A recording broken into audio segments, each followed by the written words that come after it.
Mr. Vendetta, welcome to the show. That's right. It's good to be back. Yes, welcome back. Welcome back. Jake, welcome back to the show. As always. Yes, welcome back. MCG in the room, we don't fake the climb. Every chalk got a scar, every lesson got steel. I'm not here to pose, I'm here to dig. Pull the truth from the noise, make the signal big. We take the call, then we take the risk. Cold hard facts with the pressure and the twist. No costume, no gloss, just the work in the frame. MCG in the feed, and the market know the name. Run it up.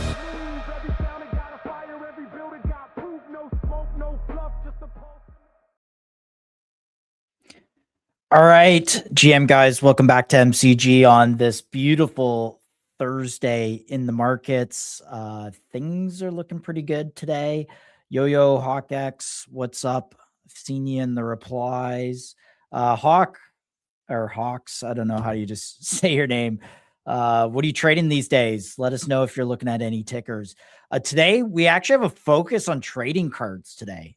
We have both Slabs and Collector Crypt on. And if you guys remember the last MCG show, if you've been watching MCG back April 9th or 6th, we had Collector Crypt on MCG at an $8 million market cap. And that's when they dropped alpha that they were earning $20 million weekly in revenue on their platform. And all the metrics were up and to the right. And it was at that moment, MCG put that information out in the market. That interview got clipped up. It started to take off. Solana retweeted it. It was one of the hottest pieces of content out there, one of the hottest streams. And Collector and Crypt went from $8 million to proceeded to rip, I think, to 40 million. Let's double check here. Let's do a little double check. Deck screener. And then I want to talk about Hyperliquid, guys, because I said this yesterday on stream. Oh, Olana. It does look right in my thing, Top Fumbler, but thanks for the shout out. Y'all tagged Olana. Olana. That's funny. All right, Top Fumbler. Let me double check. I appreciate you mentioning that right there.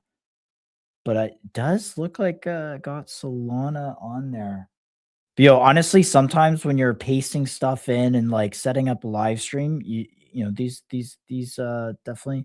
No, I think we're good on Solana. Yeah, no, I think we're good, Top Fumbler. I do see it as Solana. Anyways, let me pull up the MCG account here. And so this is a great way to use MCG, by the way. In the title of the live. Okay, it looks good to me. I don't know. I'm going to get Dom to maybe double check, but I appreciate it. It does look good to me, which is weird. I would never second guess Top Fumbler on that call, but do appreciate it. It does look okay, though, for me, which is funny. DM'd you. Okay. All right. Either way, I'm going to check cards real quick on MCG because we had them on April 7th. So here we go. All right. April 7th was when we had the stream here. And if you go, this is a great way to use MCG, by the way, is go search projects in our feed, and then you'll see different pieces of content. We basically talk about everything.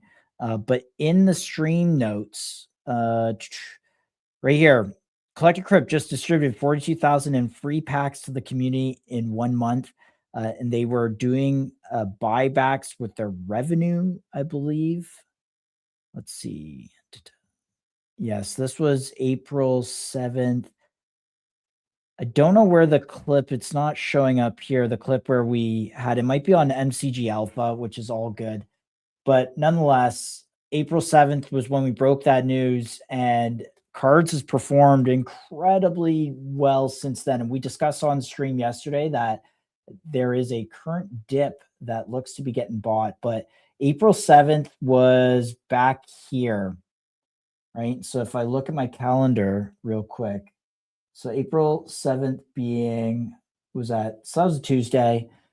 So there was some time, there was a week there for the market to digest, but by the end of the week on April 13th, it had gotten out so it's kind of the next weekend. So maybe someone did some due diligence over the weekend, and then cards started to reprice again.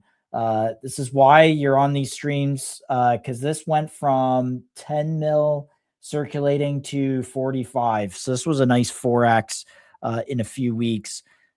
Good trade. This is a great trade. But anyways, today we have Budon, and at the time it was his first week at Collector Crypt, and we're going to get a little more deeper into the tokenomics. So, all right, DM'd you. All right, thanks. We'll check that. Trading the peptide momentum and swing trading some betas. Yeah, if you have specific tickers, Hawks, let us know. We'd love to check in on those tickers. I know we had like Fold going. Let's see how Fold's doing. Fold. So this was kind of like the peptide main player. Obviously, it's cooled off quite a bit. But they were on MCG. When was he? He was, I believe, before it ran up here. It was back in May. So it would have been before this run. So it ran a little bit, but again, cooled off. The other one was LLM, Bio LLM or something like that. Let's see. Can't find what it was. Oh yeah, Bio LLM. This is a really good conversation. This has actually held up quite well. So he was on, I believe, beginning of May here, and then it ripped right after. It was a 3x on that one as well. But this chart goes back to March. But this is actually looking quite good. And we got the referral for this one from someone that we know and said good product. So take that for what it's worth. There's some catalysts coming up that he also mentioned there. I think you guys talk about Warden already? No, we have not talked about Warden, but we'll get to that. All right, I think my guy Dom is changing. We're gonna remove that background. Go with the clean background. I did not change the background. I'm not sure what that was. That might have been my bad. I am queuing up some stuff. But what's up, boys? Here, I'll bring some energy to this damn stream. How we doing? Hyperliquid's looking good. Crazy stuff with Circle on this. Guys, with Coinbase, I mean. This is the news here. And I said this yesterday. I said Hyperliquid is going to eat into market share of the major exchanges. What Coinbase is realizing here is like, okay, we're not going to compete on perps necessarily. We're going to open the door a little bit. One of the major friction points for using Hype is if you've ever used it, you got to bridge to Arbitrum, get funds, then on to Hyperliquid. It's like a 3-step process. If you're not crypto native, it's really hard to do. If you never use Arbitrum, you got to like open your MetaMask. Anyways, brutal. What Hype's done is they've foregone USDH. So they had their own version of a stable coin. They said, nope, we're going to use USDC and issued by Coinbase and then directly into Hyperliquid. So this makes it easy for US customers and just customers in general to get funds onto Hyperliquid, which is good for assets under management, trading volumes, etc., user acquisition. So major shift here. And you can see that Hype is actually actively repricing and this candle continues to fill. That's a nice full candle there. But my thesis yesterday, I talked about this on stream, guys, yesterday. I said, look, Hyperliquid's competition is not other on-chain trading products. It's not what Solana comes up with and launches. Their real moat here, or what they're actually going after, is the centralized exchanges. So great trade. Continue to love this from $26.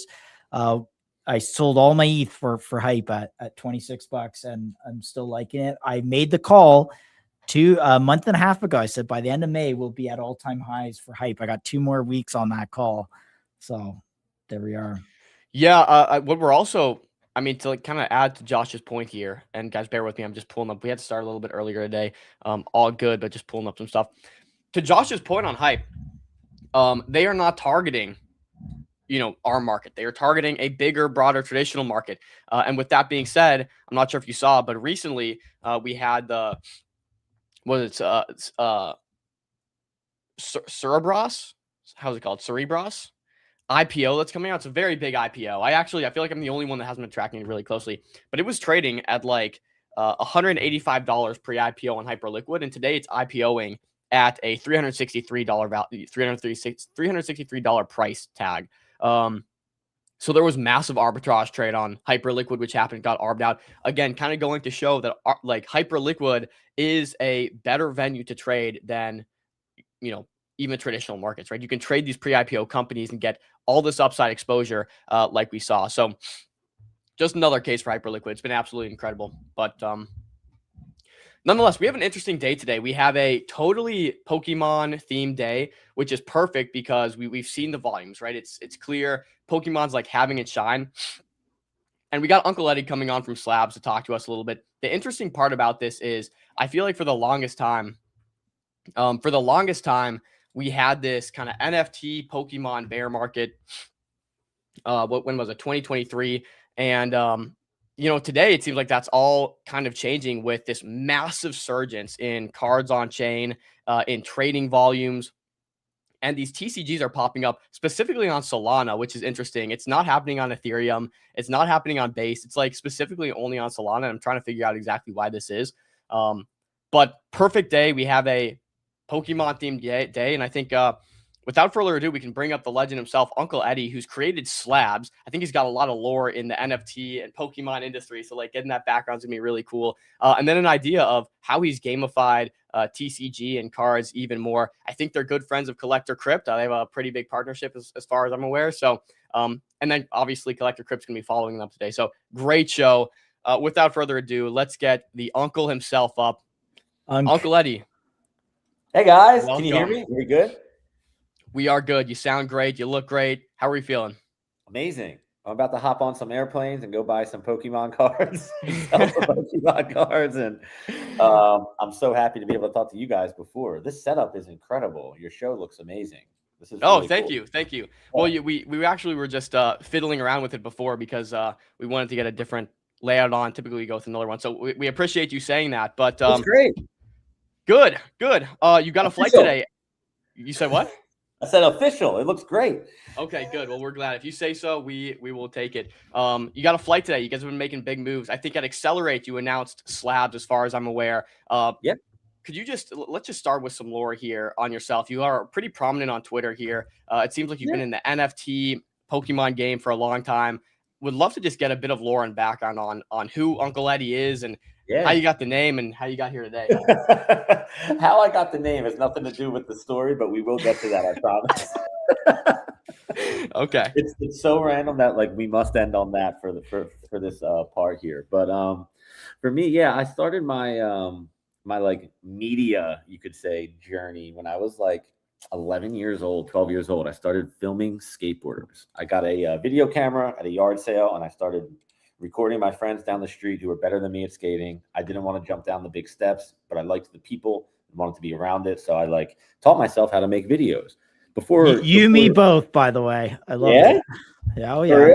I still have my skateboard. I'm like my son is now learning how to use it. We're the Tony Hawk's Pro Skater generation on N64. Dude, skateboarding wasn't cool when we were kids. Like we were freaking dorks, and now it's an Olympic sport. So skateboarding was really my vehicle for all of this. I started early making videos, and I used VCRs and recorded the TV and had music. Like I manually edited. I literally taught myself, and throughout the years, I just got better at it. Like for making skate videos, you had to record all day, wait till someone lands the trick, learn how to line it up, put music behind it. It's really basic editing at its core. So I was making montages with music like when I was 14 years old and sharing them on web forums and things like that and teaching each other how to film better, how to edit. It was all manual. You couldn't just record on your phone. You couldn't just upload footage. Like it took some serious devices to even be able to edit your stuff. So really early on, I learned how to make content like as organically as possible, like straight up.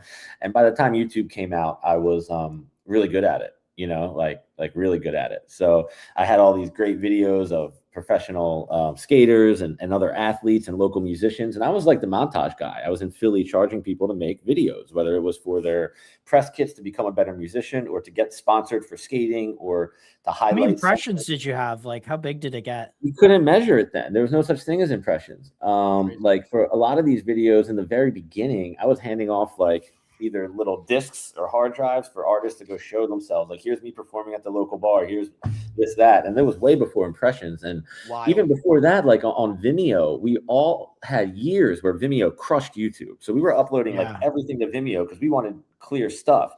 And by the time YouTube came out, I was decent at this. And I made a pretty good video with this Brazilian jiu-jitsu fighter. He's world champion. And he paid me to come down to Miami and make this video about him.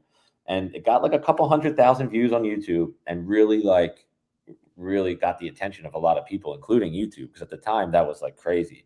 So that's like where my content goes from just dude making decent content to like, let's turn this into a business. So I went with the Brazilian jiu-jitsu fighter and we made a membership website where you could pay $37 a month and learn how to train jiu-jitsu with the world champion. So he would teach all his secrets, his moves. He would give you like every kind of tip you could imagine. I basically lived this lifestyle with these guys for like 2 whole years with these like hardcore Brazilian jiu-jitsu fighters. We had Did you pick anything up? No, I picked up how to get beat up. I'd always I get excited randomly and be like, "Yo, let's fucking go and see how bad you beat me." It would take like 4 seconds for these jiu-jitsu guys just to like lock you up. Hilarious. But the point is, like, in that time is when I made my first Facebook ad, and I learned how to build a list. Before all this social media stuff, you would build an email list and market to them. You'd send them emails, then you send them another, then you send them another, and then like eventually you try and sell them something. So I did that with this website and learned how to kind of move traffic from the internet to from social media ads to a website and pay for something. And they loved the content. The site did incredible. I actually ended up selling it to that world champion fighter and moved to LA. And that was in 2014. So I went out to LA with a couple bucks and, made some bigger videos. I did stuff with a lot of the social media guys before they were big. Like when YouTube creators were just kind of becoming a thing, I was like filming videos with the prank guys and like the King Batches and Logan Pauls and all those people. Did I make it big on gently used 2001 Honda Civic? No, bro. I put like all my money into that and pretty much lost it all from buying the coin. Anyway, I was out in LA making content and I started working with these guys before YouTube really blew up, like just making good content for their pages. I was the montage guy, make great videos, had my drones and all that stuff before everybody. And from doing that, from like being out in LA and being in that circle of like, when Instagram started like really picking up, like, 2015 and 16, I had made a commercial for Lyft, the car service. And those people asked me to have all my social media friends post about Lyft and blow it up. And I was like, what? No, fuck that. Like, what the hell are you talking about? Why? You know what I mean? Like, why would I ever do that? But I did. I tested it out and it worked. And I brought Lyft around 2 million users from replicating that process by myself in like 2015 and 16. And that was like, I knew I was pretty good. Like I had the membership website and like I kind of understood and I know how to make good content. I'm a little ahead, but dude, for those that don't know, I was in ad tech back then during that era, and it was a golden era for digital media. But this is like pre-Instagram vertical format video ads. I was the first because within about 6 months, Fashion Nova quickly adopted a really high impact code campaign, and that's when it just like I can't compete with those guys. They got like 1 million a day and all this, but what I did worked, and it was effective, and I was able to tell a story, sell a product, and get the people to use the product. And it was always a good product. I'm never good at selling a bad product. So most people aren't. Cool. And it was awesome. It gave people free rides. The celebrities got some money. I got some money. It was so cool. And then I did that with Postmates too. And with some of that money, I invested in Bitcoin mining in 2016. And I did well with it. And with that, I got some NFTs on Ethereum. I had a mutant ape and crypto dick butts and like everything you could imagine. Crypto dick butts I still have to this day. And with those, dude, well, never. With those ETH NFTs, when the Bored Ape token came out, like I was really overexposed. I had paid like 60 grand for the mutant ape, like maybe even more. And when that ape token came out, I remember like it went vroom, vroom. And then I went to sleep. I'm like, I'm at break even. I don't know if I sell the airdrop. I don't know if I sell the NFT. I don't know what. I don't know what I'm supposed to do. So I kept the token, sold the NFT, got around my flat even price back on the NFT. And then I have these fucking ape tokens. And I'm like, oh my God. And I took a nap. I was so stressed out. I woke up and ape token was at $24. I sold it all and then moved all of that money to Solana. All of it. Wow. Yeah, all of it. And I fell in love with Solana immediately. That was right around the time when Solana 2021, maybe 2020 had their Los Angeles hacker house. And I went there and I met the people that were building on Solana, and I met the owners of Solana and everybody. And I really liked the people. And I also clicked on a Phantom wallet. And the second that I hit confirm, I was like, whoa, dude, like light years difference from MetaMask. It was a very different user experience. You remember the first time you did a Solana? Oh my gosh. I was like, dude, I think I had goosebumps. I was like, oh my God, there's Windows 95 compared to the first Mac ever. And it was just like, whoa. I mean, So- and you're an NFT guy, so I'm sure all the Yeah. NFT guys can relate. You go from paying thousands of dollars in gas fees to snipe and mint these NFTs to Imagine learning to understand that for the very Yeah, first I know, time. right? I mean, Crazy. we all did, but like that was a weird fucking thing. What did you buy on Solana when you moved to Solana? What'd you do? Like, I because minted back then there Weekend wasn't a Trash lot to do. Pandas. I'm trying to think of I think I got a famous Fox, whatever was out that year. There was like a 3 of them, Yeah. you know, maybe 4. But it was just so special. And I was like, this tech's great. This is how the blockchain is going to work. This is going to be the best blockchain. I'm all in. And I just There's two types of traders, ones that are like kept it and ones that didn't trade it out of their positions. How do you feel like you line up there? Are you kind of bit of both those camps, or do you think you're pretty? Bro, I'm a wonderful seller. So like, Yeah. like You're a better man. even like, even in the current crypto phase, like I sold 100% of my Bitcoin and all my assets except for a few NFTs about a year ago, and started power buying all this stuff behind me, all this Pokemon stuff. So like I've been collecting. Wow. This is where it kind of goes in the cards. Here, watch, ready? That's pretty That cool. looks sick. Damn, Oh that is a my setup. goodness! Yeah, Got wow. the Supreme, like, Supreme merch Let too. me see how my finger works backwards. This is Yeah. vintage Pokey. This is sealed Pokey.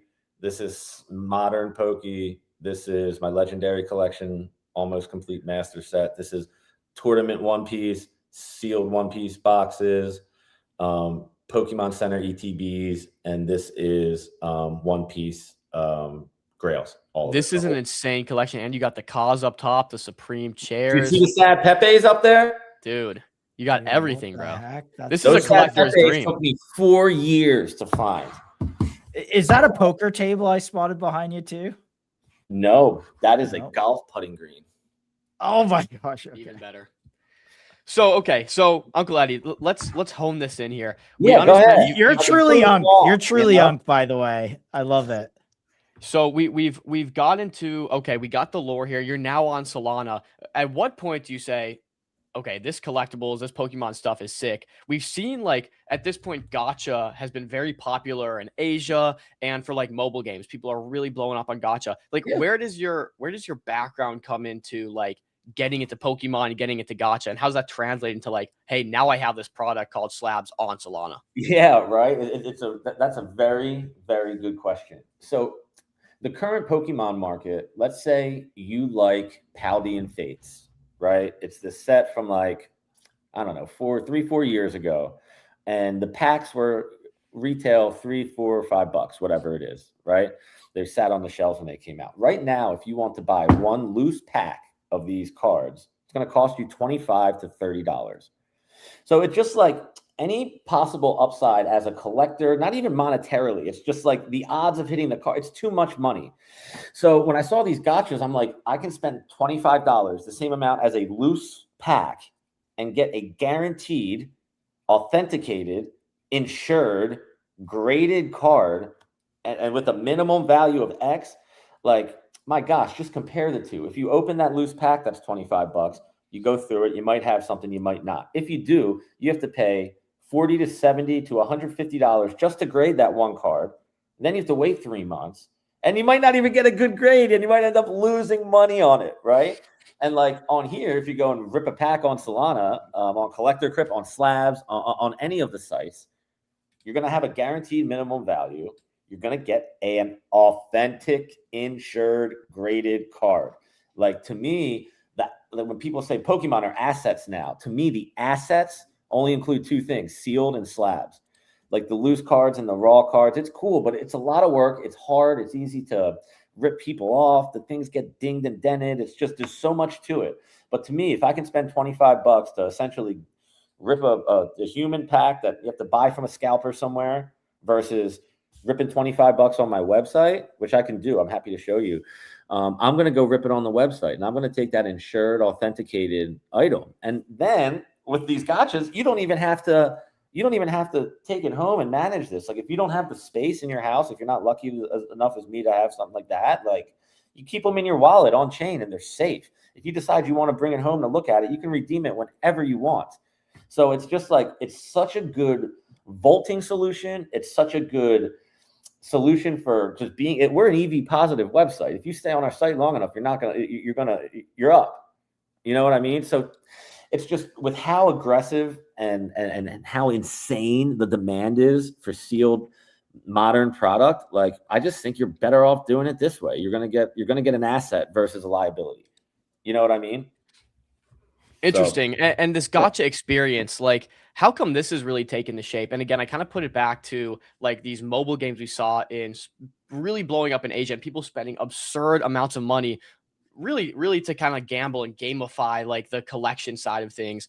Like, is this like a mental thing, or like, why does this do so well? And if I could tack on to that, we've seen in the last year kind of like these viral clips of like people pushing children away from stacks of cards at like Costco and stuff. Awful. What is that crowd doing that's different in, you know, relation to Dom's question around gotcha?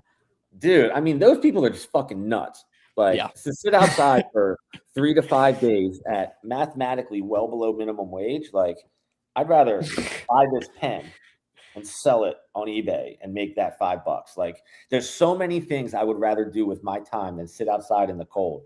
Like, God bless them and respect the hustle, but like, it's just not sustainable. These guys are making $20 to $40 per item. They're allowed to buy like 2 items. What, they got to pay the people that they're in line with? There's a lot of logistics to lining up and buying items. I was a sneaker. So what's the game they're playing though, just for people? Because we've all seen the videos, but what's the game they're trying to play? That suck at business. Like, they have the dream and the vision that they think they're going to go make a shitload of money. So they'll go line up, but little do they know, like, the clock's fucking ticking. You're allowed to get so many items, and there's only so much money people will pay. And then what they also don't teach you at Scalper 101 University is that cards are hard to sell. It is not immediate instant like it is on the blockchain. Like, if you're dealing with physical cards, you either need to be a vendor, know a vendor, have an eBay account that's trusted with decent feedback, TCG player account, known, trusted with feedback. Most people don't even know how to ship shit. Like, it's like the logistics involved in selling a trading card. It takes practice, and it takes expert. You can't just go list on, oh, I bought this for $8 at Target. I'm going to go sell it for 20 on eBay. Sure. What about the other people with the same idea? Now you're down to 17. What about your 13%? So forget the Costco thing. Yeah. That's terrible. So that's what you're disintermediating, quote unquote, is that kind of crowd. You're saying, forget that, come to our website and now explain kind of what that experience is. Can I share my screen? Can we rip a pack and I'll walk us through? Is that okay? I wanted to tee it up because I've seen the videos and I'm like, man, these people are like losers, bro. Honestly, like, it's really a shame. It's like, it's just and again, I'm not one of those people that you'll see in the comments, you're ruining the hobby. I love commerce. I love business. I think trading cards at a premium is fucking awesome. But like, it just gets a little dirty and dark at some points. But anyway, here's our website. I'm gonna so to kind of tee this and follow onto that, right? For all this time, this is the traditional way we've done things. This is how we get cards. You go when you wait outside stores, collect them, or you go on eBay and buy and sell them. We're seeing something really unique now where actually you can buy them via Solana and via the blockchain. How is blockchain revolutionizing trading cards and the collectible world as we know it? Well, if you go on GameStop Power Packs and open a $2,500 pack right now, you're just trusting the devs. Trust me, bro. Like, all of our stuff's verifiable on chain. Each asset has its own. It has its own ID, and it's in a vault physically. These guys are like, yeah, spin the wheel and you'll get what we give you. It's like, it's the only way to do this. So with It's that not said, even do you wiser, think better? It's the only way to do this. Yeah. so do you, with that said, do you think like the future of trading cards at some point migrates fully on chain, or for the most part fully on chain? I don't know, because I tried to buy cards in Italy yesterday and pay with crypto, and they said we don't have crypto in this country. So, there's a lot of balance and work to do before everything finally gets here. But I think the second vendors start sending and receiving USDC on Solana for deals at shows, they're going to see real quick that, like, you're not getting stopped by Wells Fargo. You don't have Zelle limits. Like, all of these weird things that happen with traditional banking that make zero sense to me now as a 5-6 year Solana user. It's like, Right. all of that will lead all of this eventually. It's going to be the only way that makes sense to store cards safely. It's absolutely going to happen on chain. Even right now, buying them is so awesome. Like, if you got a bag of USDC and you go on any of the gotcha sites, marketplaces, go on Collector Crypt and buy some stuff, like, it's just like that. It's just like the first time you use Solana. It's like, holy shit, that was fast. I can transfer it. I can sell it back. I can list it on a marketplace. I can take it home physically to my house and hold it. Like, come on, bro. This is awesome. So we got the great context, by the way. We got the site pulled up. Now tell us, what is Slabs? Now we know why the blockchain is so valuable for this. We see the alternative to buying in real life. You've created this site to kind of gamify it. It looks really clean. You're partnered, I think, with Collector Crypt. So I want to get into all the details of this. Can you just give us the elevator pitch? What is Slabs and why should people be using it? So we are an experience first collectibles arcade. So on any other site where you go and rip packs, your experience is complete when you finish ripping. So let's just rip a pack real quick. This is a $50 Pokemon pack. You have the opportunity to win up to a $2,500 card, I believe. And the experience here is that we're partnered with a gaming studio that really knows how to do this stuff. So the whole experience is special. So we got a common.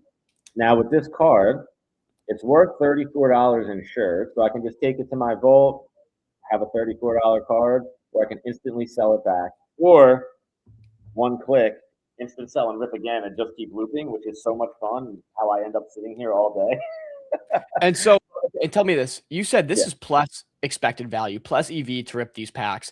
We've had conversations with cards on how they're able to do this, but I want to hear from you. Like, how are you able to make a gotcha site, a trading card gotcha site, plus EV actually more valuable to keep playing than, I guess, traditional sites? And by the way, your mic's a little muffled. I'm not sure if you can adjust that. Maybe it's the audio from my website. Yeah, it is. Yeah. Okay, cool. Oh, that card's sick. Anyway, what I was saying before I answer your question is your experience isn't done when you rip the pack on our site. So I just earned tickets from ripping these packs, right? Didn't pay anything for them. So now, if let's say you're out of money, you don't feel like pulling packs anymore, or you just won big and you're like, let's go do some bonus stuff. Now I have these tickets. And with these tickets, I can play other games. Oh, someone just won this.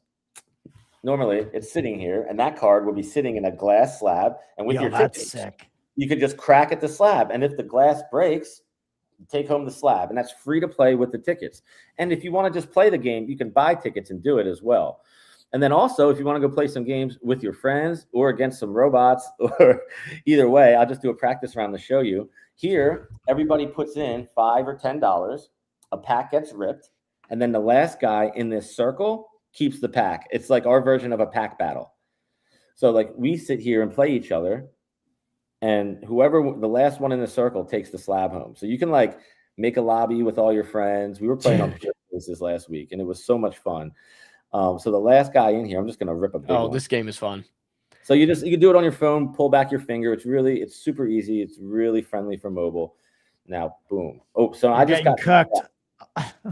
So I wouldn't win the slab, but somebody else would. So that's, two of our games that you can do besides ripping packs.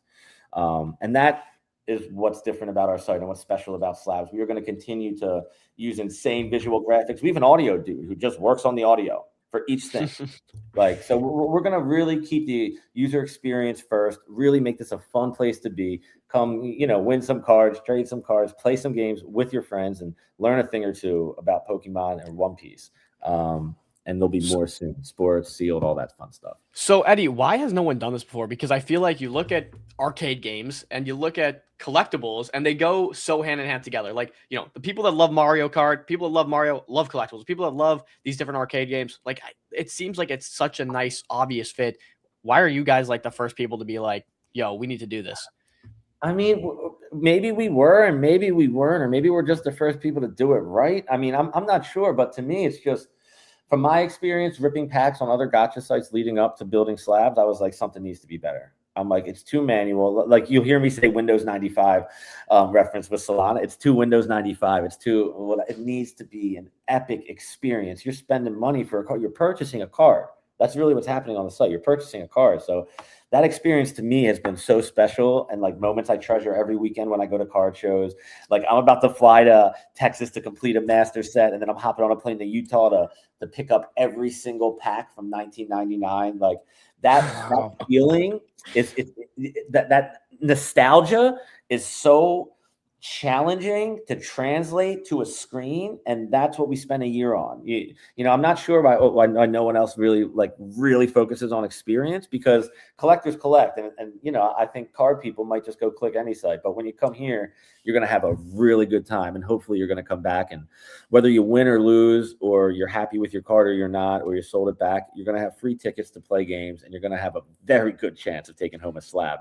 This is amazing, dude. So back in the beginning of April, we had Collector Encrypt on, and Buddha was there as like his first week. And I mean, their marketplace seems like it's very just, you know, it's kind of like almost like OpenSea, but version of this. But this is a video game. Like you've really gamified the whole, you've created the experience, as you mentioned.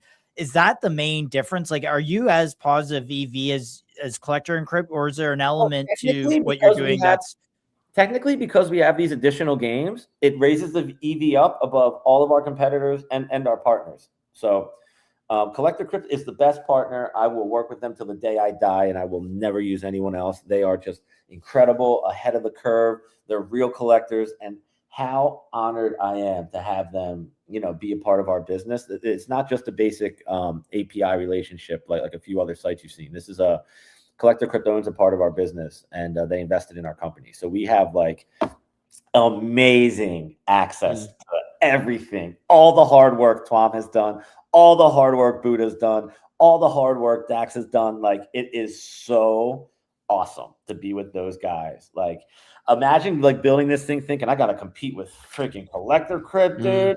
And then you get on the phone and the guy's like the best dude in the whole universe. And then he wants to partner with you and he wants to grow the pie. I'm like, holy crap, dude, what heaven am I on? You know, so they were very kind to us as well and helped us get to consensus. So shout out Collector Crypt. We appreciate you.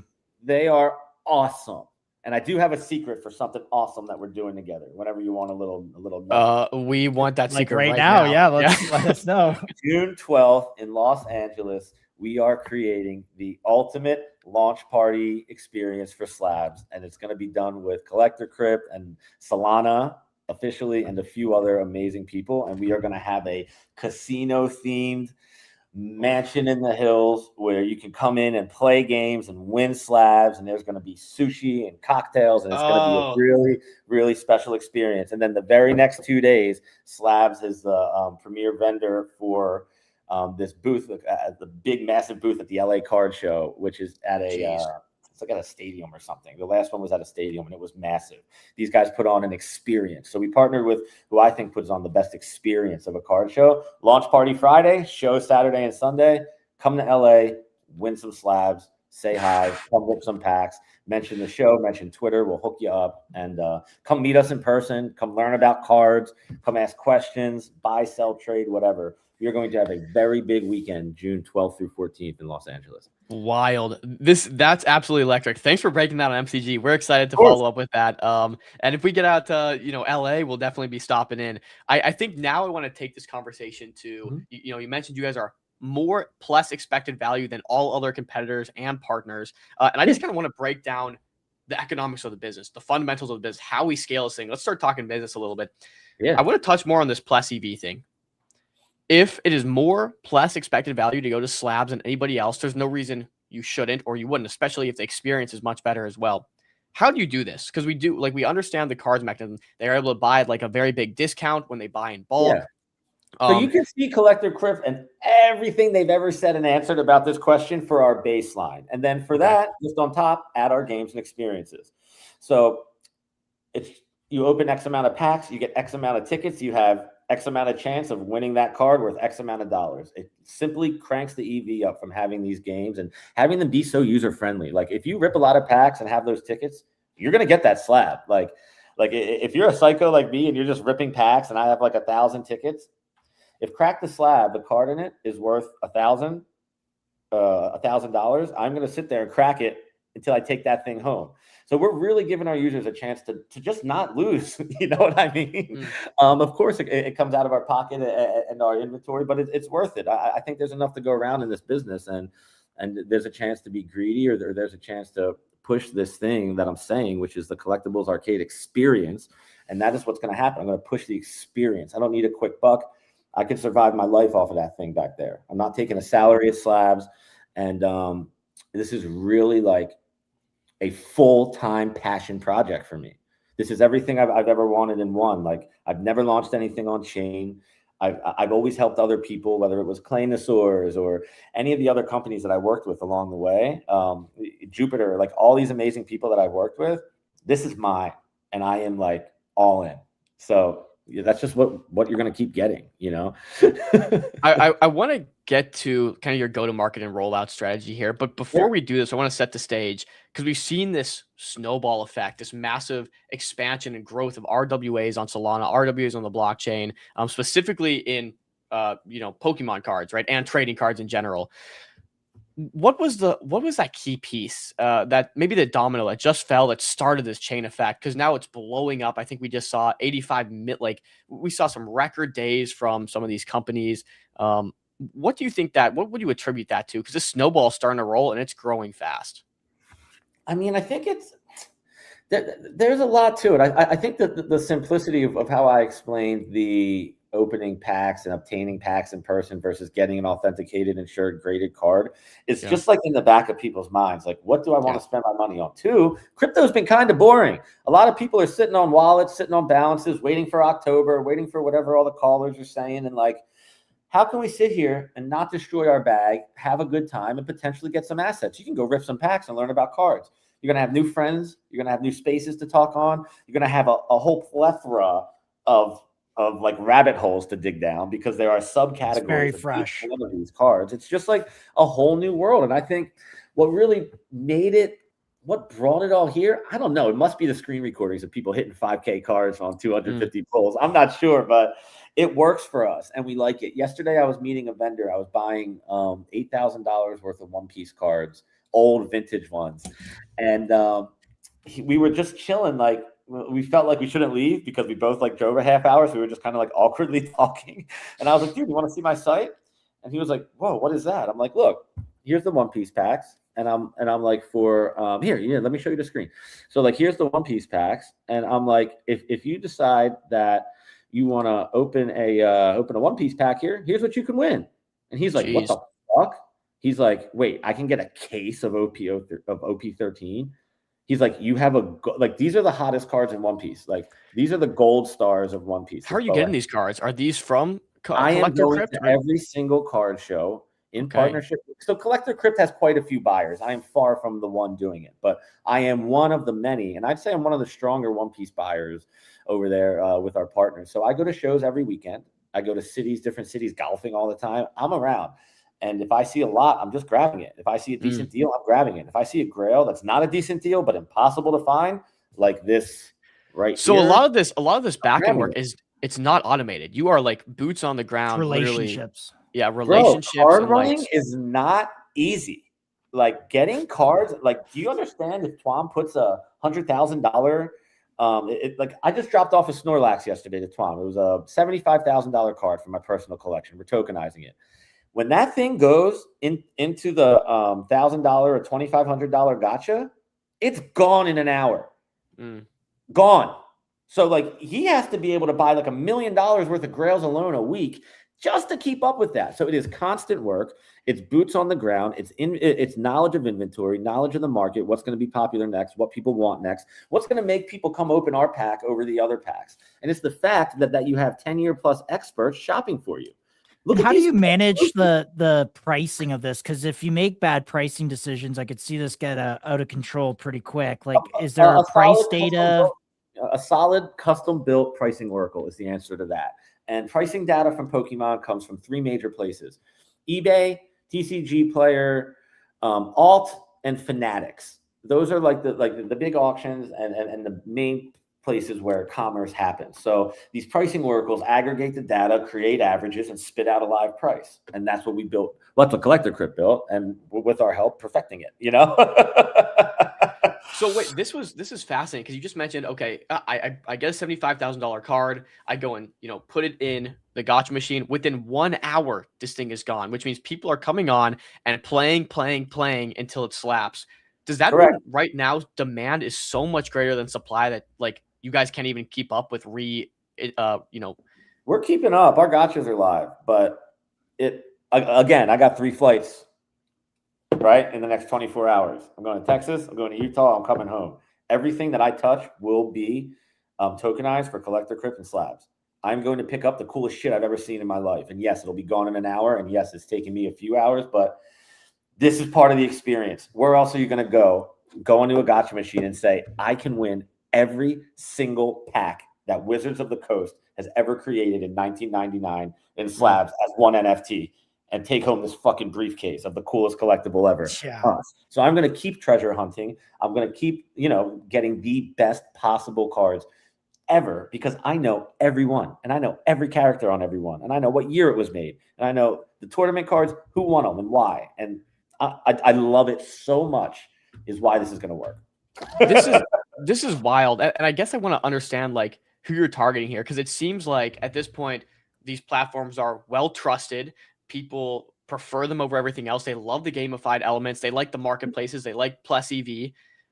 Who is this targeting? Is this just ultimately like any collector over time will migrate here? Or like, I want to have mangas. I want to integrate comic books from comicbooks.com. Like all of this on here. Absolutely. And who am I after? 2 groups.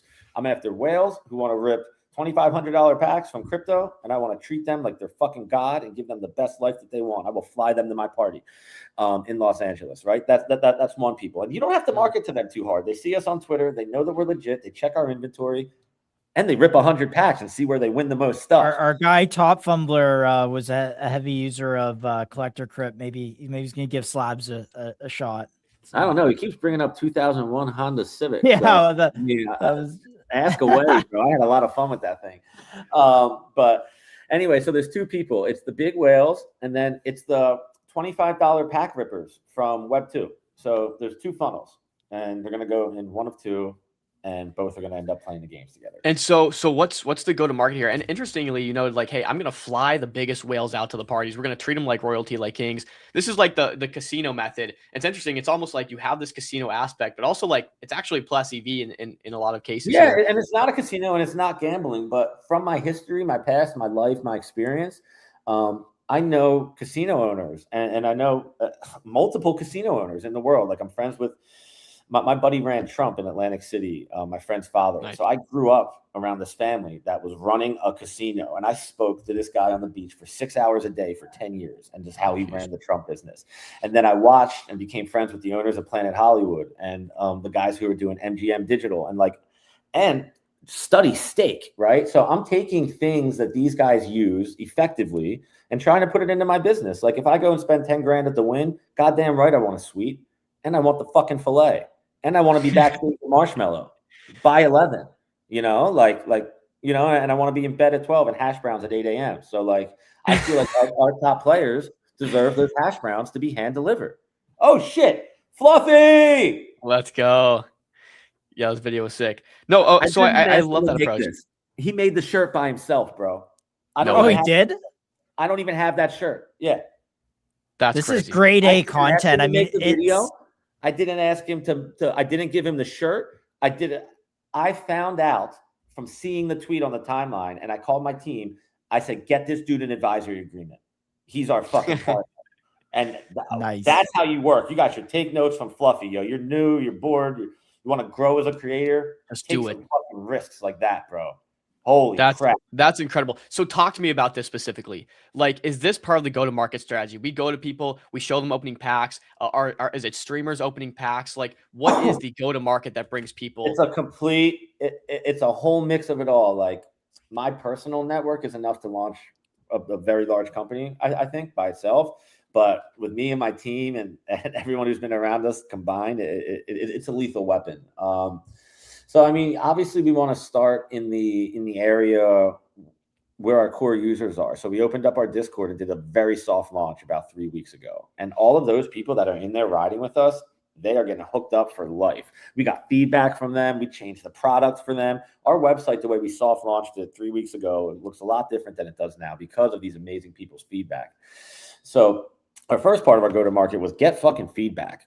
Find out what people who aren't us, who aren't obsessed with the site, like, what do they think about it? And it was so egregiously positive that I was just like, oh my gosh, we really got something here. So our original users are like our core army, and we start there in Discord, and we span out, get a few whales from Twitter just to get some big volume to start. And at the same time, we're warming up our ad accounts to take over Facebook and knock everybody else down. Like, I'm an expert with advertising. I actually own an advertising agency. It's like it was my main business. So, like, you know, and I still service all of those customers like Coinbase and Polymarket and all these big giant tech companies, WAP, like all those guys are my customers. So like, I really know how to capture an audience, and I'm going to do that, you know? Love it.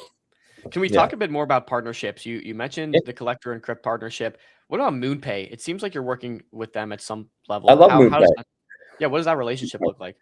So I've been really close with Pack Rips, Sean from MoonPay, for years. We are crypto friends. We are buddies. We collect together. He's amazing. I think MoonPay intern him is like one of the greatest Twitter accounts. He's sharp. He's fast. He's reactive.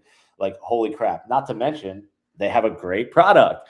So like, you know, I just need people to be able to use Apple Pay and pay with a credit card to use our website.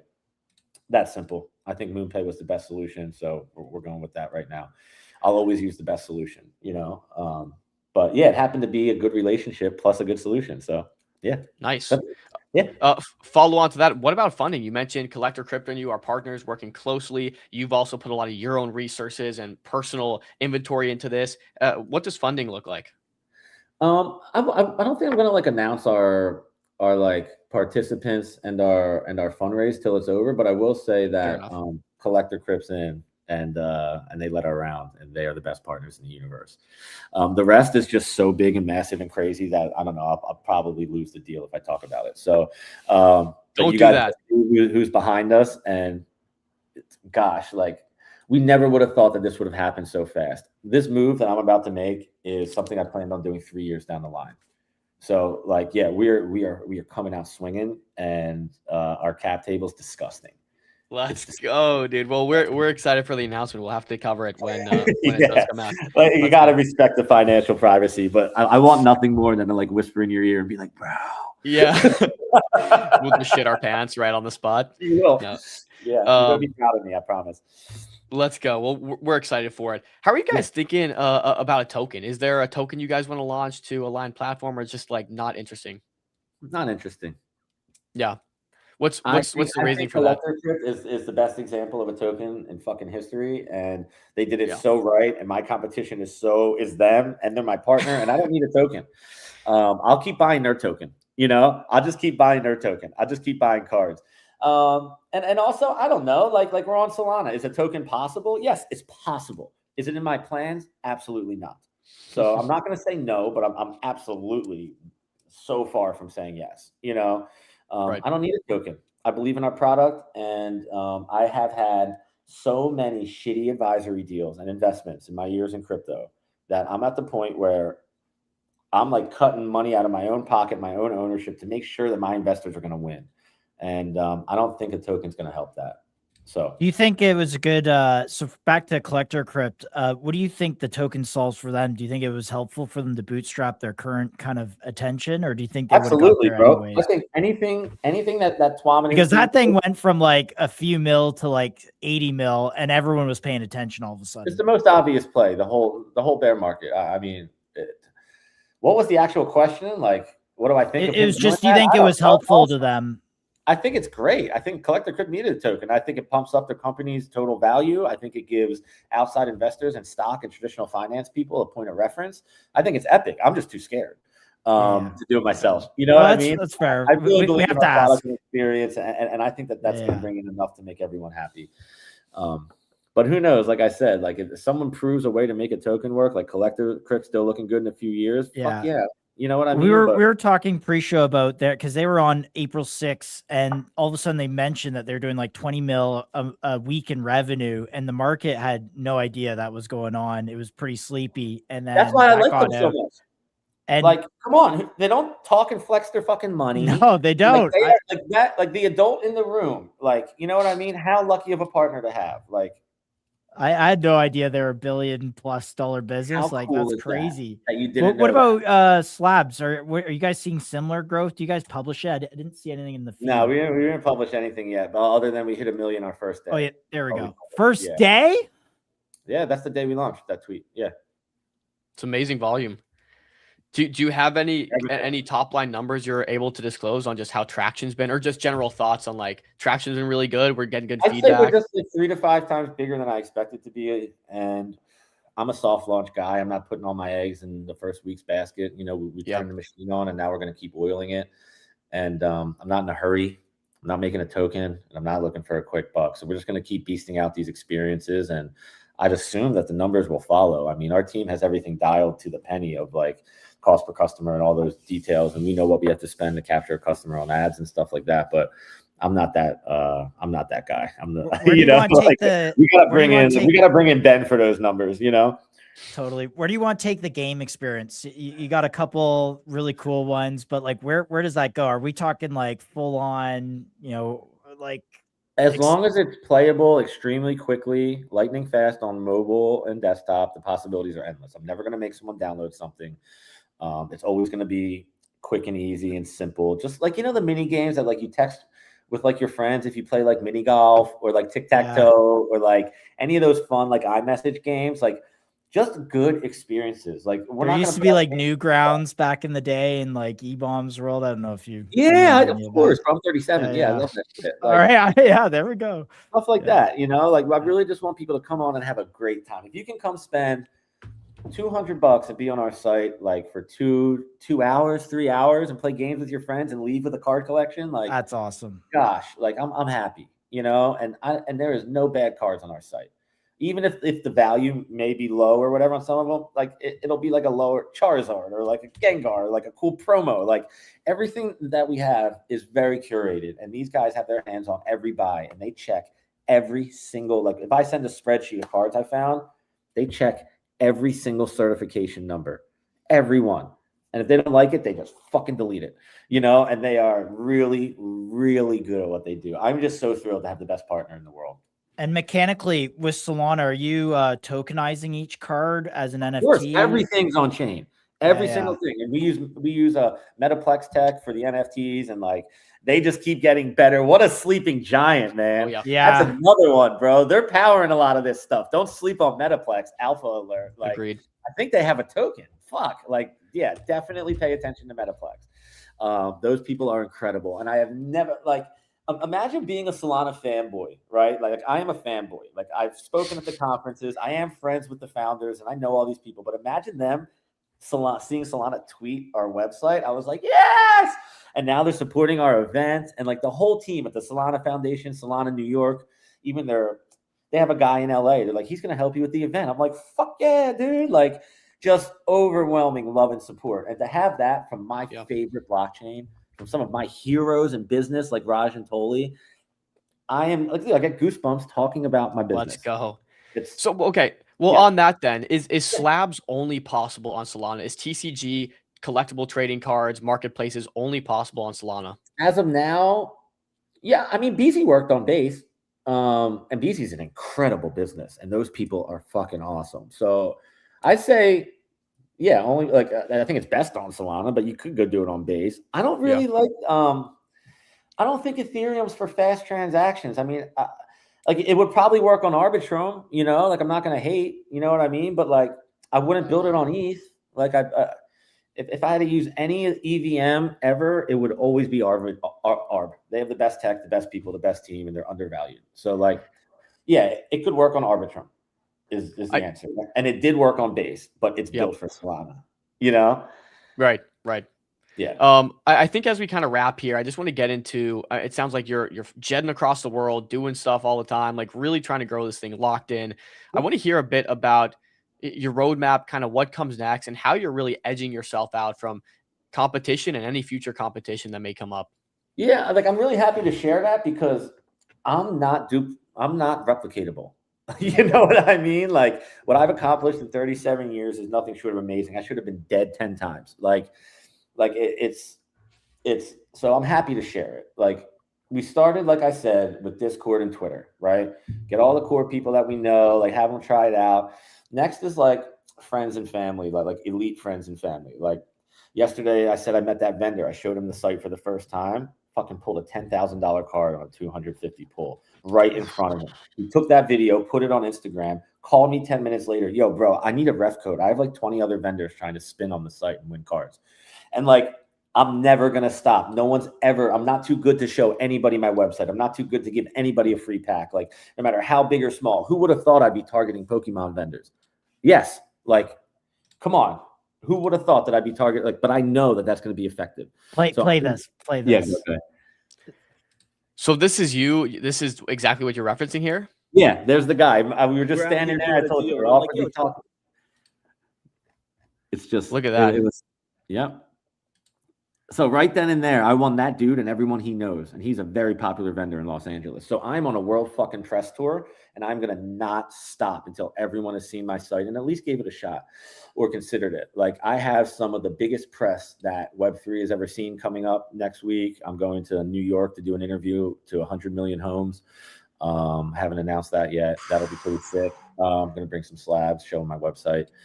I'm going to put billboards up wherever the fuck I want to, because I can. I'm going to put posters up in cities around card shows. I'm going to host events. I'm going to go to, I'm not going to stop.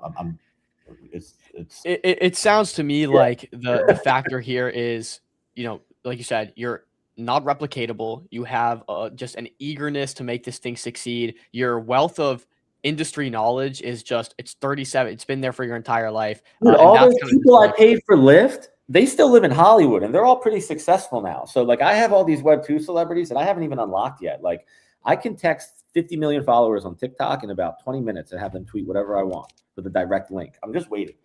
So when I unleash Web2, when the ad budget's ready, when our ad account's warmed up, you guys are going to see an overnight shift probably, if it goes the way that I expect it will. And I'm going to pull every resource and every humanly possible source of web traffic that I have ever ran into in my existence and put it on Slabs. Slabs takeover, baby. Let's go. You got a flight to catch, right? I hope I don't sound arrogant. I'm just confident. I just really hey, live it. I love seeing someone like crush it. So yeah. Well, you got a flight to catch. You got to go secure the boys some. My driver's out front. I see him out the window. Okay, good. Well, you should have said something. We don't want to keep you too long, but we appreciate you. He's not Uber. He's good. Okay, like subtle flex. Well, his name's Ed, and he doesn't speak any English. And I thought it was so funny. I got in the Uber one day. He goes, "I'm Ed too." I said, "I'm Ed too," and we just laughed for like 20 minutes. I hired him. He's not Ubering anymore. And when he picks me up, we don't have anything to say. But he just goes, "Hi, Ed." I go, "Hi, Ed," and then we just laugh. And then he gets me where I'm going. And it's the best. What a beast, man. Okay, well, we appreciate you, Eddie. What you're doing is super cool. We are going to be tracking Slabs. Hopefully we get you back on. We want to hear about these numbers, these revenues, everything once you guys really go full. Bring me back in like 2 weeks and I'll share some numbers. Say like less. Right after the launch party, whatever. Yeah. Give us something cool. Yeah, I'm ready to see some content from the LA mansion, dude. Where you guys at? Yeah. We're in Miami. We're in Florida. 4 hours on an airplane. Don't scare me, bro. Absolutely. We would love to be there. Well, Eddie, you're the man. You're a beast. We're going to keep tapped in with you guys. Keep it up. Slabs takeover, baby. Please send me your usernames on Slab so I can give you guys some tickets to try out some games. All right. Sure, we'll do Don't it. tease us with a good time. See you, Eddie. Thanks, guys. See Peace, you, bud. bro. That's Bye. awesome. That is Absolutely awesome. I mean, look, you're taking. We see the success of these TCG platforms. You know, shout out Cards, shout out Fidgetals, shout out just everyone crushing on such a high level. And now we're taking an arcade experience and gamifying this thing. And by the way, it's already plus EV because they're using Collector and Crypto on the back end. But also, it's plus EV because now you can, every time you spend, you get these tickets that you can go towards, you know, kind of securing these grails. Want to know his revenue from his Honda Civic? Yeah, Fumbler, clearly you're I didn't even know that lore, but it sounds like he round tripped the whole thing. But nonetheless, he loved it. That was a great conversation. Slabs looks really good. Clean UI. Seems like he got a great team. Like you said, it's a passion project, and he's just like all in is what I'm gauging. So any takeaways, Josh? Yeah, you give something a product that's very desirable, which is collectibles. It's an asset, and then you add gaming around it. I think it's a huge win. I mean, I love Collector Crypt's business. What we got to ask when Buddha comes on here in like an hour is what the GameStop eBay situation is. And So what's going on outside? Because like obviously we have this kind of inside the industry. These are Solana native products, but I still have yet to understand like what GameStop's doing, what and their play to get eBay. Obviously, Cohen is like circling this thing. I know Buddha's been talking vocal about that, so we'll definitely get his takes on it. But yeah, really interesting. Also, like guys, one huge takeaway from this as well is we popped up the Fluffy video. Fluffy went down to Miami. He took a video kind of showing slabs, giving away packs, showing how it works, printed the shirt, popped up the screen. Eddie just said, let's send him a contract right now and get him on as an advisory role for this company. Go and do things. Go and provide value because people see that, right? You cannot apply for an application for slabs and probably get a second look. But if you go out and like do your own thing, make content, add value that no one's looking for or asking for, you can go so far. So great. How this show started. So just started streaming it. Dude, just add value. It's all comes back to just doing it. But yeah, great conversation. We got a little bit we can talk about here before an hour before we have Collector and Krypton. If anyone was on the show yesterday, if you bought CVT, nice job. Yes, actually CVT is doing really good. Let's get a look at the market because the market's kind of looking good today. Green. So here we'll start there then. How's that sound? CVT, I'm popping her up. Wow. Congratulations. Wow. Yeah, for those on the stream. Great Alex, conversation. Crushing. Yeah. And Alex, of course, he's in the chat. Now let's talk about this, guys. So quick TLDR. Alex has created this framework. Now he also has another product that he hinted at on the stream and some of the grants that are like kind of coming in place surrounding that and the success it's already seen. But the Covenant Foundation is a framework that improves language models in terms of benchmarking, reasoning, responses, all this stuff. And he's kind of taken this approach where just like a human, we need to give models this framework of how they need to respond, how they need to act, what they should be doing, morality, all this stuff. And we've seen people try this, but congratulations to them. It's looking really good. 100K in volume, 500K market cap. Chart looks really nice. So yeah, shout out the Covenant Foundation and Alex. Yeah, good luck for this is the biggest token now on EZA Kickstart. So is that right? Yeah, and some volumes. What's the 24-hour volumes? 100K. Yeah, I mean, still kind of getting there, but pretty low. But I think a lot of these tokens have like supply held by a very finite group of people. And I think I saw EZA actually mentioned their tokenomics. I think only a small. Let's see if I can find it. EZA start tokenomics. Sorry, guys. I'm just gonna see. I want to see how much of this is actually circulating. They did update this. Okay, here we go. Okay, so EZA has 15%. Okay. Oh, dude, this is the thing: is these tokens are kind of sleepy low floats now going forward. I believe this token would be a part of this launch, so this might be a little bit of EZA alpha. obviously it's in the market, but 15% founder supply is locked. 25% milestone base unlocks for founders. That's solid alignment. Milestone base. I wonder what that means though. Like, is it can't just like be the meta hit a DAO? market cap. It can't be just hit a market cap. It's got to be hit a market cap, sustain over for a period of time to avoid any manipulation. But that's interesting. 5% treasury 40. and 5% for future listings. So this is 35, 50%. 50% circulating. That is not reflected on Dex Screener, by the way. So yeah. Interesting. Another thing that I've been kind of slamming the table on is we did this for SpaceX, but Tessera released their Cal Sheet the other day. It's open on the market. You had a chance to get in at, what was it, 12, 13, 14, or 13, 14, 15 million market cap. I don't have the chart pulled up, but again, that has launched, and I think it is now tradable. You can still have some upside compared to what the market's actually trading at or valued at, which is 22 billion. So those have been really good. Pretty free arbitrage trades. Of course, nothing's guaranteed in this market, but very, very obvious nonetheless. Okay, good update on Covenant. Let's, if we're on the EZA topic, let's do PRX here. Praxis is the drone company. I wonder how they're doing. I should probably check out the market. They're up 17% on the day, 406K, kind of in this range. Yeah, just kind of hanging out in this range. So nothing too crazy, but I think if we get some more information around how the token's going to be tied in, whether it's, maybe some equity, maybe it's some sort of network effect, the deals that these guys are closing, again, idea stage companies, but 406K. Let's jump over here. Let's jump over to macro. Bitcoin's doing really well, up 2.8% on the day, nearly 3%, pretty much eating up the dip that came yesterday in the last 2 days. Ethereum bouncing as well, Solana bouncing as well. We know Hyperliquid is leading. We talked about Hyperliquid at the start of the show.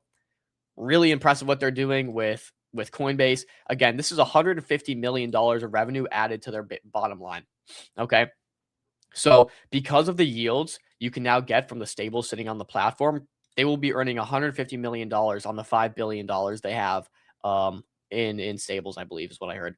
So really good there. Also saw that we had this IPO today that was trading at $183 on Hyperliquid compared to ETFs. Hype ETFs, what else we got? Hype DATs and PER, like what else? What else we got? My hype trade, just send it higher, send it to all-time highs. Look at this chart, man. It's absolutely beautiful. So Hype's doing good. JTO just had their TTF filing on Blockworks, which I actually have saved. Maybe I'll even pull it up. Let me see, because we were discussing this. Remember, 80% of their new JTX platform revenue will be going towards buying back this token, the hyper liquidification of the markets, as we've discussed before. Let me see if I can pull that up for you guys. Here it is. All right. So here's JITO pre-call notes. Okay, never mind. They have a call coming up, Q1 call, but this is the pre-call notes. Key themes. BAM stake share doubled from 14 to 30, basically 30%. 363 and sold stake BAM doubling to 9.383 billion. Revenue diversification. Okay. Tip router share of protocol revenue grew from 19% to 23%, with 2.3 million in total revenue and 19.85 in gross tips processed. Over a billion transactions. They're getting institutional distribution. Token value accrual. This is what we want to talk about. 14 million JTO has been burned cumulatively. That's plus 2.6x quarter on quarter. Really good. Wow. With buybacks paused to fund BAM adoption, incentives via JIP3. Okay, so buybacks are paused. Block billing competitive positioning. JITO's block billing stack runs on 60% of network stake. Okay.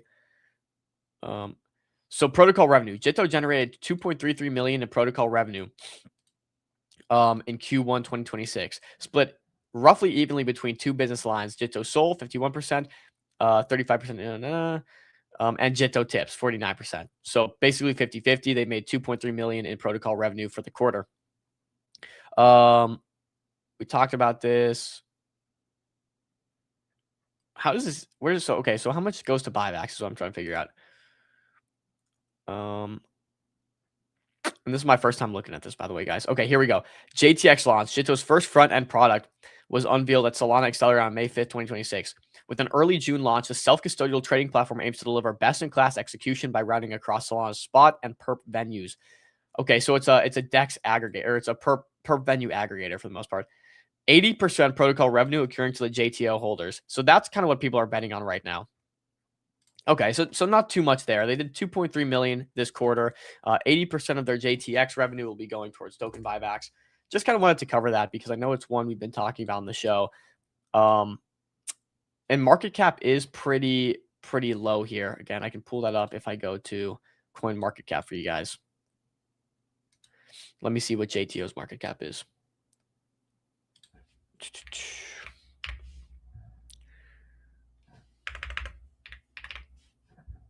All right, rank 132 on coin market cap. Yeah, so this is a fully diluted value of 529 million.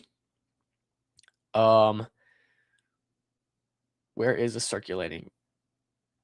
Okay, we'll just take it to the FTV. So FTV 528 million, doing 3 million a quarter, call it 12 million a year. So they're doing 12 million a year at a 500 million fully diluted market cap. They're launching their JTX, which 80% of revenues will flow back and economics will flow back to the token. Does that justify this price? I'm not entirely sure. Not entirely sure I can say that. I need to know the circulating supply is about half. Okay, so they're trading at about 200, call it $270 million market cap on a 12 million run rate. 12 million current run rate with JTX set to be pretty big and 80% going back to token. So 280 mil, 12 mil run rate. That's I don't know. I don't know if that's justifiable, but keeping an eye on it nonetheless. OPG, one we've talked about, we had them on the show not long ago. People are comparing this to the VVV of like confirmed private compute, trading at up 5.6% on the day, looking pretty decent. In a decent range. We talked about this one. If it gets back in this range, this is when we start really kind of considering. I have to do more research on this, but we had them on the show. That was an interesting one. Equities, NVIDIA is just absolutely ripping at all-time high. Look at that chart. The NVIDIA chart is sickening. This is it's flipped silver. Or is NVIDIA more valuable than gold or just silver? NVIDIA has flipped silver in terms of market cap, which is pretty crazy. It's like more valuable than the commodity.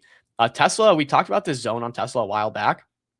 Frankly, I didn't get filled. I had this marked up as like an early DCA. I did not get filled, but that's bouncing really nicely. Robinhood, of course, is also bouncing nicely. Circle up beautifully. Circle's looking great. We've been talking about this one a lot. And crypto adjacent equities has been kind of a topic on the show. They feel undervalued, overlooked. Circle will benefit off the Clarity Act passing if it does. So Circle's looking good. Galaxy, Josh is happy to see this 5.3% on the day. Looking good, Josh. Any comment on price that in Bitcoin? Go to if you go to BTC, top right, instead of USDC or USD, do it in BTC. Now, so why are we pricing this in Bitcoin? Did you trade Bitcoin for Galaxy, or is this just because the chart's up? You get the outperformance, right? So you get the exposure plus you get the on top of that, the outperformance is what I'm looking at. So look, what can you do with Bitcoin? Yeah. You can buy like MicroStrategy, you can buy an ETF.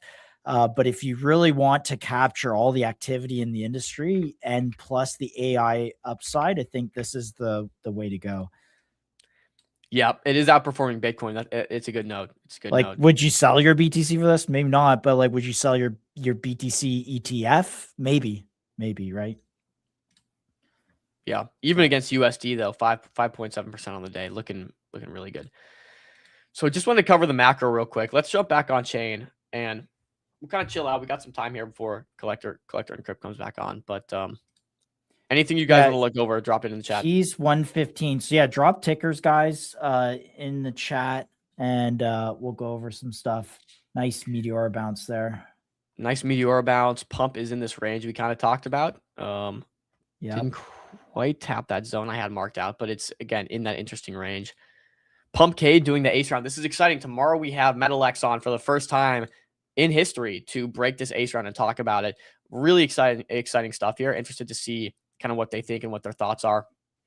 But excuse me. Here is Pumpcade looking good, just chilling in this range. People seem to think this is the fair equity value of the token. closer to like that 70 million valuation. Cled's floating around that same place we were talking about the other day. Looking solid. I'm not sure if you saw their office, the new office that Cled's building. Yeah. It's crazy. It's crazy. You know, on that note, I'll bring it up. Why not? I'll bring up the new Cled office. Well, will Avi give us a corner to stream from? It'd be sick to do something there. That'd be full circle moment. He said we could come whenever. Yeah, but look at it. I mean, Your audio's competing. Just mute one or the other. What was touted as crypto's greatest LARP, not looking so LARPy right now because this office is nutty, dude. New York City. I mean, it's a sick office. It's a sick office. Look at the view here. Do you know much New York? Like, where is this? Is this like I have no Yard idea something- where this is. something? Okay. But yeah, super sick office. So Damn, bro, that's so Cled, hey, nice. you know, why does Cled need an office? They're signing deals, raising VC, signing deals. Things are happening. Yes, we are having guys. Lewis on next week. Guys, all right. What if you watched the show yesterday? I mean, Top Fun Reviewer obviously there. Foundry, pull up FDRY real quick. Of course. Because I laid out the Google Maps for AI agents and that narrative. Boom! Look at Starting this. to pick Absolute up. crushing. Now the question is, can it pick up outside of the MCG soft chill? That's what it comes down to. But yeah, it's picking up. I think it was down. All I'm here. doing is putting awareness on the situation. But yeah, Yep. we'll see if it gets some steam. Again, the token, he had 25 different flywheels that the token could be a part of this like web or layer to the internet, and we'll get him to break it down a little on stream next week. But you know, again, what Dob mentioned was absolutely right. Focus on projects that are using crypto native technology that can't be replicated anywhere else. And this is exactly one of those. And the FDRY token is thoroughly integrated across this new infrastructure that they're building, like a Google Maps for the internet. It's agents go out onto the website, they crawl a website, they use a bunch of tokens, they understand how to use the website. And then with this system called Unbrowse, they can then give those instructions to other agents so that other agents know exactly where to go, how to interact with the website. It converts that information to an API endpoint for other agents. And then they get paid a fee in, I believe, Foundry tokens, FDRY tokens, to provide that incentive. So absolutely love this play. I think this is going to be a monster if they can execute. Yeah. Though I need you guys to sell it again, because we had this whole thesis. We kind of laid our hearts out here on the line on like why this could be good, why this could be valuable. Even if it doesn't succeed, it's just like the storytelling and the narrative of it. It could be successful. I did not get an entry. Like I'm not in this token. I didn't see any of this upside. I'm sure Josh did. I'm not. I'm not in this token either. Oh, you're not. So. You're not in this token. No. I'm just Oh, helping. I'm just helping Lecta. I've owned it before, but it's I have never two in really the past. performed well. So, but I think it's kind of starting to get ready. Look at that. Okay, well, so guys, moral of the story: Josh and I are both sidelined. So send it back down around here, and we can probably justify building a position. Remember, I own a disgustingly small percentage of the stuff that I talk about on this show, so it's just for your entertainment purposes only. You and me both. Primus, this is looking good. Yeah, starting to pump up. Not a lot of sellers here. I mean, each sell kind of getting eaten up, each dip kind of getting eaten up. So Primus looking good. 488K. Again, they won the Bags App Hackathon recently. I think I said they won Pump Hackathon last time. I was mistaken. Obviously, it's a Bags product. But they won Bags App Hackathon. The CME talked about compute and compute markets, and of course that's exactly what Primus is building. So like super validating for them coming on next week. Looking good, up 20% on the day. Litcoin, excuse me, not Litecoin. Litcoin is just chilling in this area. Remember I mentioned this is a very interesting primitive. Dev is really smart. I went down here, just kind of sitting here. It's gotten dips, but it's gotten eaten up pretty quick, I think, with the market. Swarms, we haven't tapped into swarms. Oh wow, gave up a lot of that upside. we're trying to figure out why it was pumping, if there was a reason specifically, but seems like it has since pumped back down. So 14 mil still pretty high, but if this does get back into this range, I'm wondering why there's so much interest in this. Just got to look into it further. What else? What else? PMX, Josh. I know you hold PMX. This one again had a dip, kind of bouncing back up off of this. People just are, I guess, assuming that maybe this has another run at it and can get some bids. Any comment on this, or just I'm just monitoring? Checking the volume. Little check in. It's loading. No update. Volume is still low. So yeah, no action here. No action here. Okay, let's look at cards. We have them coming on. We're gonna get clarity on tokenomics. I think this is gonna be a big one. Yeah, just not even gonna discuss further. This is stupid undervalued. Stupid undervalued. We're gonna talk more about tokenomics today, but there's so many cases you should be buying here. And this is not financial advice. You should be buying in this range. You should be buying if it gives you any dips. Take the fully diluted value. 259 million fully diluted value. This is a $1 billion company, as Josh stated. A $1 billion company. They're doing very good revenue. They're doing very good profit. And it's a top revenue generating product on Solana. Trading at 33 million market cap. Fully diluted 259 million. But why would you take that at face value? Well, the CEO the other day, Thomas, said there is no equity, there is no token. It's one, right? The token and the equity, all economics, all value should be flowing back to cards, is how he put it. What? Yeah, you didn't see this clip? What? No, can you play that clip? Yeah, I can play that clip for sure. If I can find it here. That just changed a lot of situations. Oh yeah. Which is why I'm so excited to have this conversation today. Let me find it. He just did an interview where he talked about this further. Hey, Top Fumbler, we definitely do this, by the way. Chill does a vertical line. Sometimes I used to put out tweets of like, oh, here's when they were on the show. This is how it did. When we put out tweets, we do. On the MCG Alpha account, we'll do some of that. We just try and keep the feed a little more editorial friendly. Okay. I'm gonna find it here. I'm searching. So, but low key, Top Fumbler, we're playing around with some ideas for the MCG website. I think something like this on there would be very helpful.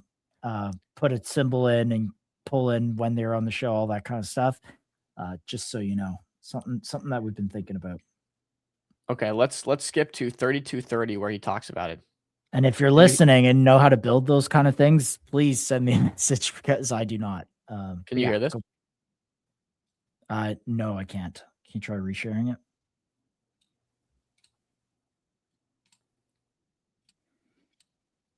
it? We'll check on Rodney Bio LM.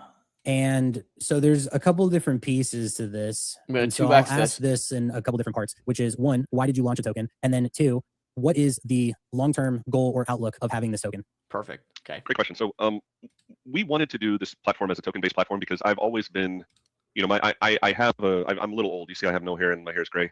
I've always had an interest in exploring kind of like alternative financial systems. And I've been I started in Bitcoin in 2013. I really love the concept of this type of innovation because, I'm not saying that, my political bent on any of this, but I think there is some, protectionism, and I think there is some. I think the same thing about if you are. It's good. I want to hear this.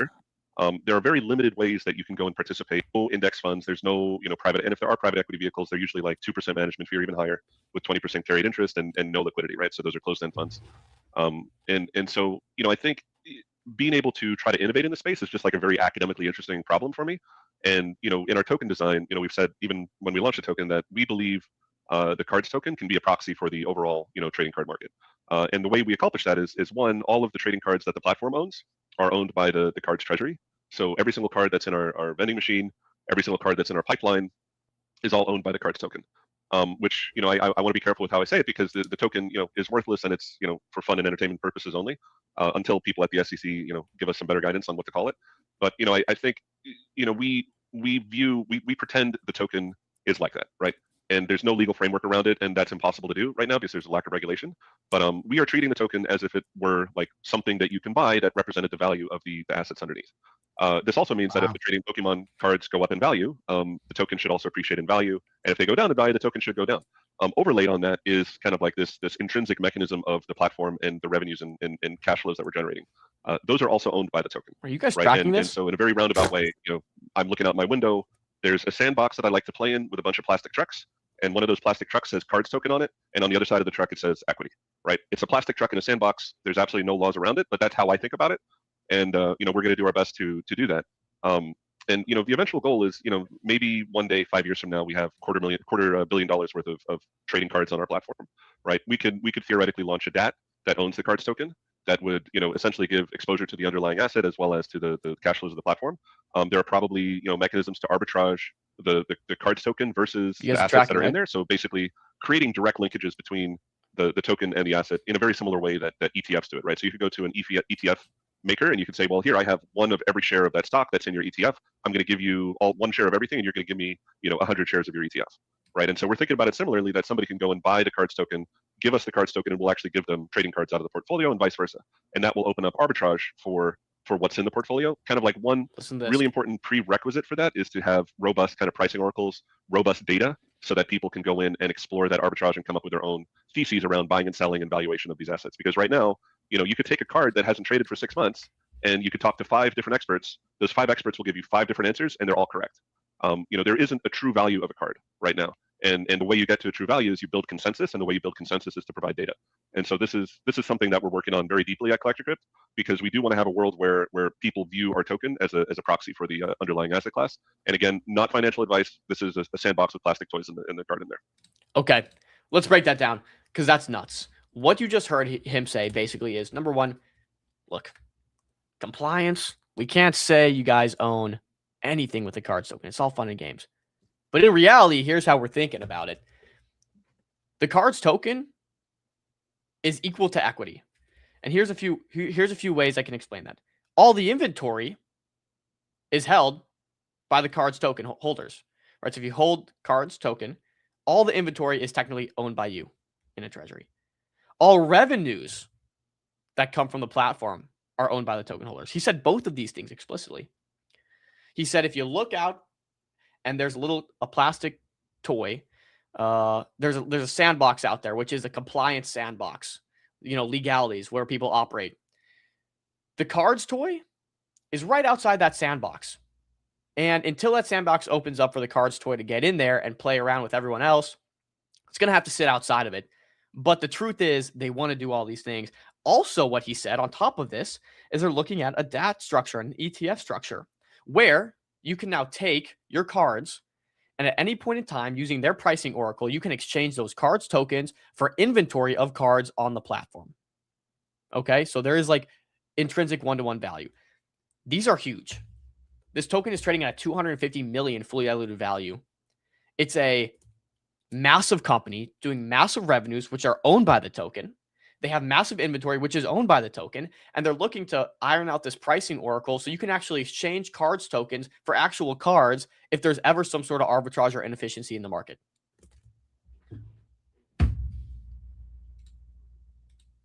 $33 million market cap. It's wild. Even if there are emissions, put it up to 250 million market cap. Even if you do future revenue multipliers on this, it's still cheap. Yeah. It's the most obvious bet in the market. When was that interview dropped, by the way? Like 4 days ago. 4 days ago? May 10th. Yeah, literally 4 days ago. Okay. So not even like a huge market reaction to that information either. Markets are sleepy. People are asleep at the wheel, dude. They literally came and gave it to you on a silver platter, and it's not going to get recognized for a while. You have Ansem bull posting this like no one's business, right? Ansem's bull posting. People are putting out cards, threads. It's just the market is sleepy, guys. And this is, I think Thread Guy did an interesting interview yesterday on a guy that specifically does attention trading. Okay. Yeah, I saw that. This is what's going on here. The attention is simply not here, but the fundamentals have changed. The fundamentals are right here. The attention does not come. if you understand how markets work, people are slow moving. Sometimes it takes a while. If you guys can get an edge and see this stuff and you're watching this stuff, this is the key. This is why I always say add stuff to watch lists.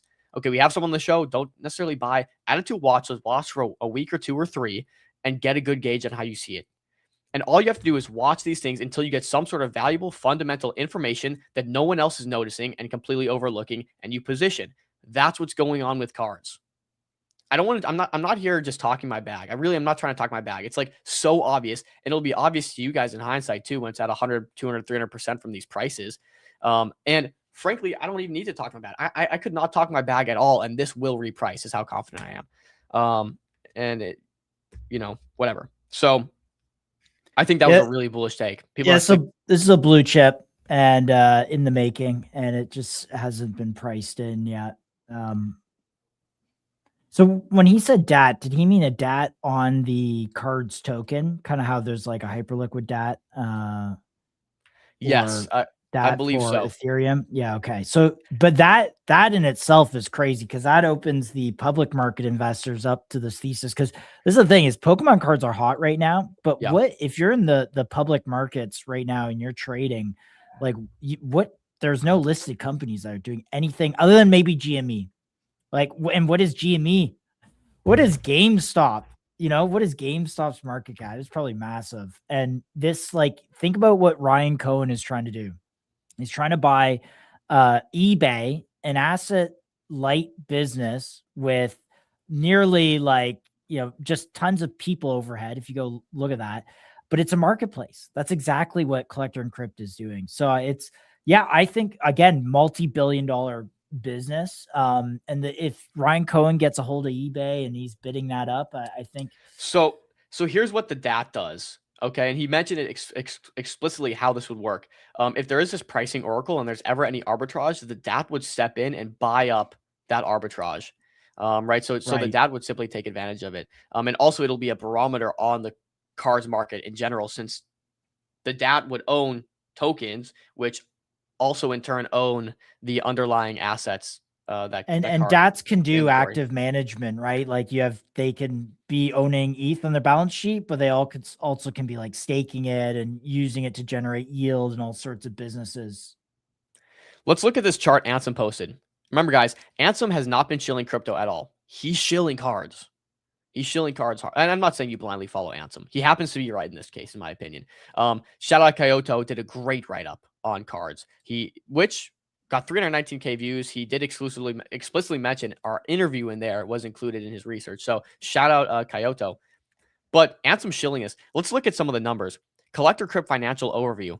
This is weekly, I believe. Yeah, this is on a weekly chart. So each of these is weekly. They hit $2.5 million in weekly net revenue. Here, let's go over to gross profit. 2.3 million gross profit this week. Almost 2 million gross profit this week. The chart is up and to the right. And even on the low days, they're doing what I would assume is 300, 500K plus per week in revenues. And now we're sitting up here closer to $1 million every week. And these last 2 weeks have been significantly above that. Look at this. Gross revenue reflects total revenue before deductions.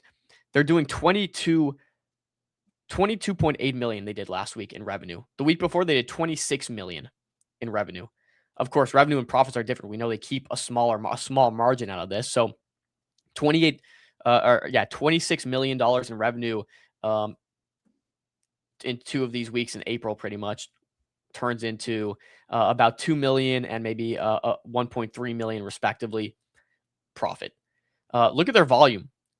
50 million volume they did this last week.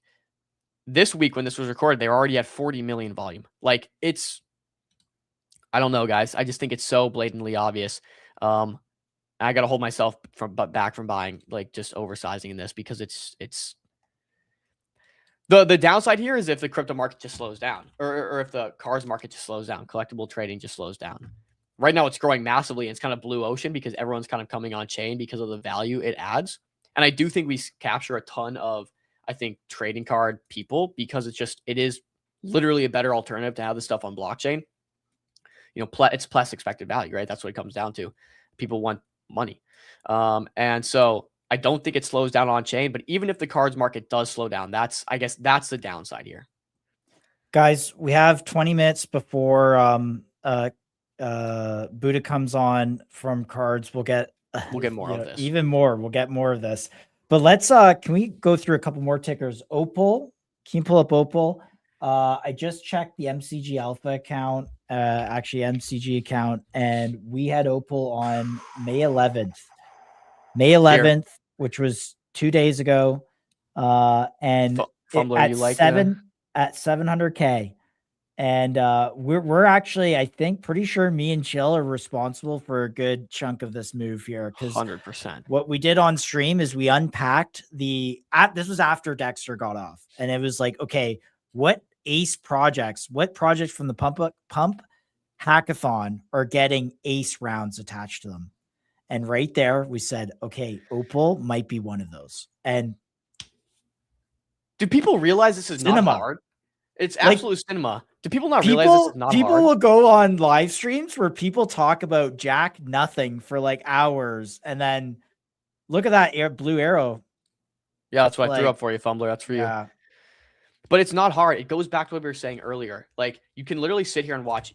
If you like the idea of Opal since it launched, you could have been sitting on it, just following them, added them to a list. Right around here, they come on MCG, or even before that, we see that they're in Pump Fun. They won the Pump Fun Hackathon. What's happening with all the Pump Fun Hackathon winners? Oh, they're doing fucking ace rounds at 1-to-1 rates, and their tokens are pumping. Okay? I mean, it doesn't take a lot of deductive reasoning to figure the same thing is going to happen to Opal. And that's kind of what we saw here. And I think that's part of even if it doesn't, the narrative alone can drive this. Narrative alone, and even if it doesn't, then what happens? Nothing changes.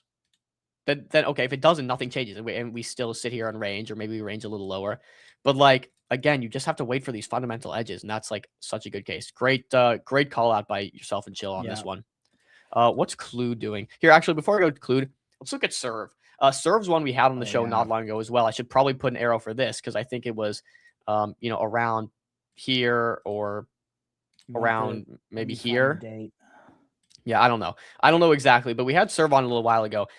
They just had another launch today on their like Launchpad side of things. But in another note, they hired a Google, ex-Google employee. Let me see if I can pull April this up. 14th. April 14th. Okay, so that would have been right around here. All right. So actually not up much, but again, we're not timing these to. Okay, so let me see what I can find on this, because Serve just made a really interesting hire here. Yeah, look at this. So why is Serve pumping? Because Greg Ivanov joined Serve as a key advisor. He's the ex-head of partnership at Google, general partner at 227, an early backer of Pendle, Bitensor, and Render. He grew Google Play into one of the largest developer ecosystems on the planet, now working with us to scale Serve reasoning across large enterprises. That's the key. He grew Google Play into one of the largest developer ecosystems. What is Serve? Serve is a developer ecosystem. We have Soul Router coming on next week. People building on top of Serve. Serve tech stack. We have the UAE government using Serve tech stack. This is a great hire, assuming he can grow this out a ton. We also have Sammy, great AI quant, pretty much, coming on here and chilling, and he's making the comparison to VVV. Decentralized open source models are getting very interesting. Open Serve reasoning just received a strong independent benchmark. Headline findings: Serve Nano Solo versus prior, and we knew this. They talked about this. Versus prior Gemini Sonnet, 100x cheaper per call. Again, we talked about this on the show. 107x performance per dollar, better performance, and higher accuracy at lower costs. Keep an eye on the smaller teams shipping tangible products. We've seen VVV go on a solid run with arguably more upside. Dolphin filling in for a beta position on the privacy AI. I think a list of protocols I'll look into below. So, and this is talking about Serve, where it kind of talks about some of these benchmarks. Very impressive stuff coming out of Serve. I would just say keep an eye on it. This is at 24 million market cap. We're kind of seeing decentralized AI get a nice sign of approval here. So if this continues, Serve is like probably a leader. This kind of gives me like early Matic, early L1, vibes from back in like 2020. I think we see a lot of AI, decentralized AI protocols that have kind of been slept on. You know, if these AI protocols launched in the traditional world, I guess is where I would think. Do we think Serve could go raise at a $33 billion valuation? I would say you could probably raise at a $333 billion valuation, right? So we see these models IPOing. We see them raising at hundreds of millions, if not billions of dollars of valuation. Yet the decentralized counterparties on crypto are completely getting overlooked. And now we see VVV with millions of users getting a lot of traction. One, of course, I'm banging the drum on. But could the same thing happen for things like Serve that have been here building for years, have ex-Google people on their team, have some of the greatest minds in AI on their team, and they're building this decentralized, AI lab? Like, I'd probably watch it. Again, we saw it happen with Venice. So watching Serve. GitLab, man, it's Rodney. It's a great one. One I haven't looked into other than the chart just going crazy. And I'll pull that up. I'm trying to get them on the show, dude. Press them. Trying to get them on the show. Look at this chart. Oh, yay. That's yummy. If that doesn't get your juices flowing, I'm not sure what does. I mean, this went from 1.8 million to 20. Jeez. Yeah, that's a crazy chart. Let's just get a general idea of what GitLab is. A decentralized code collaboration platform where AI agents are first-class citizens, no central authority, cryptographic identity, agents and humans as equals.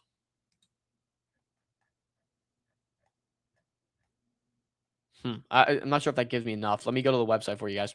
We'll do some DD for you right now, because this chart is undone. Now, like, we've missed the boat here. I would not be buying at these levels, but let's see. Build apps, run agents, own the repo. GitLab gives developers and AI agents shared workflows, generate apps, publish code, open PRs, and collaborate on a live decentralized Git network. Let's see numbers, man. They got to have these numbers on here. 1,781 agents. Okay. Do we have stats? Numbers?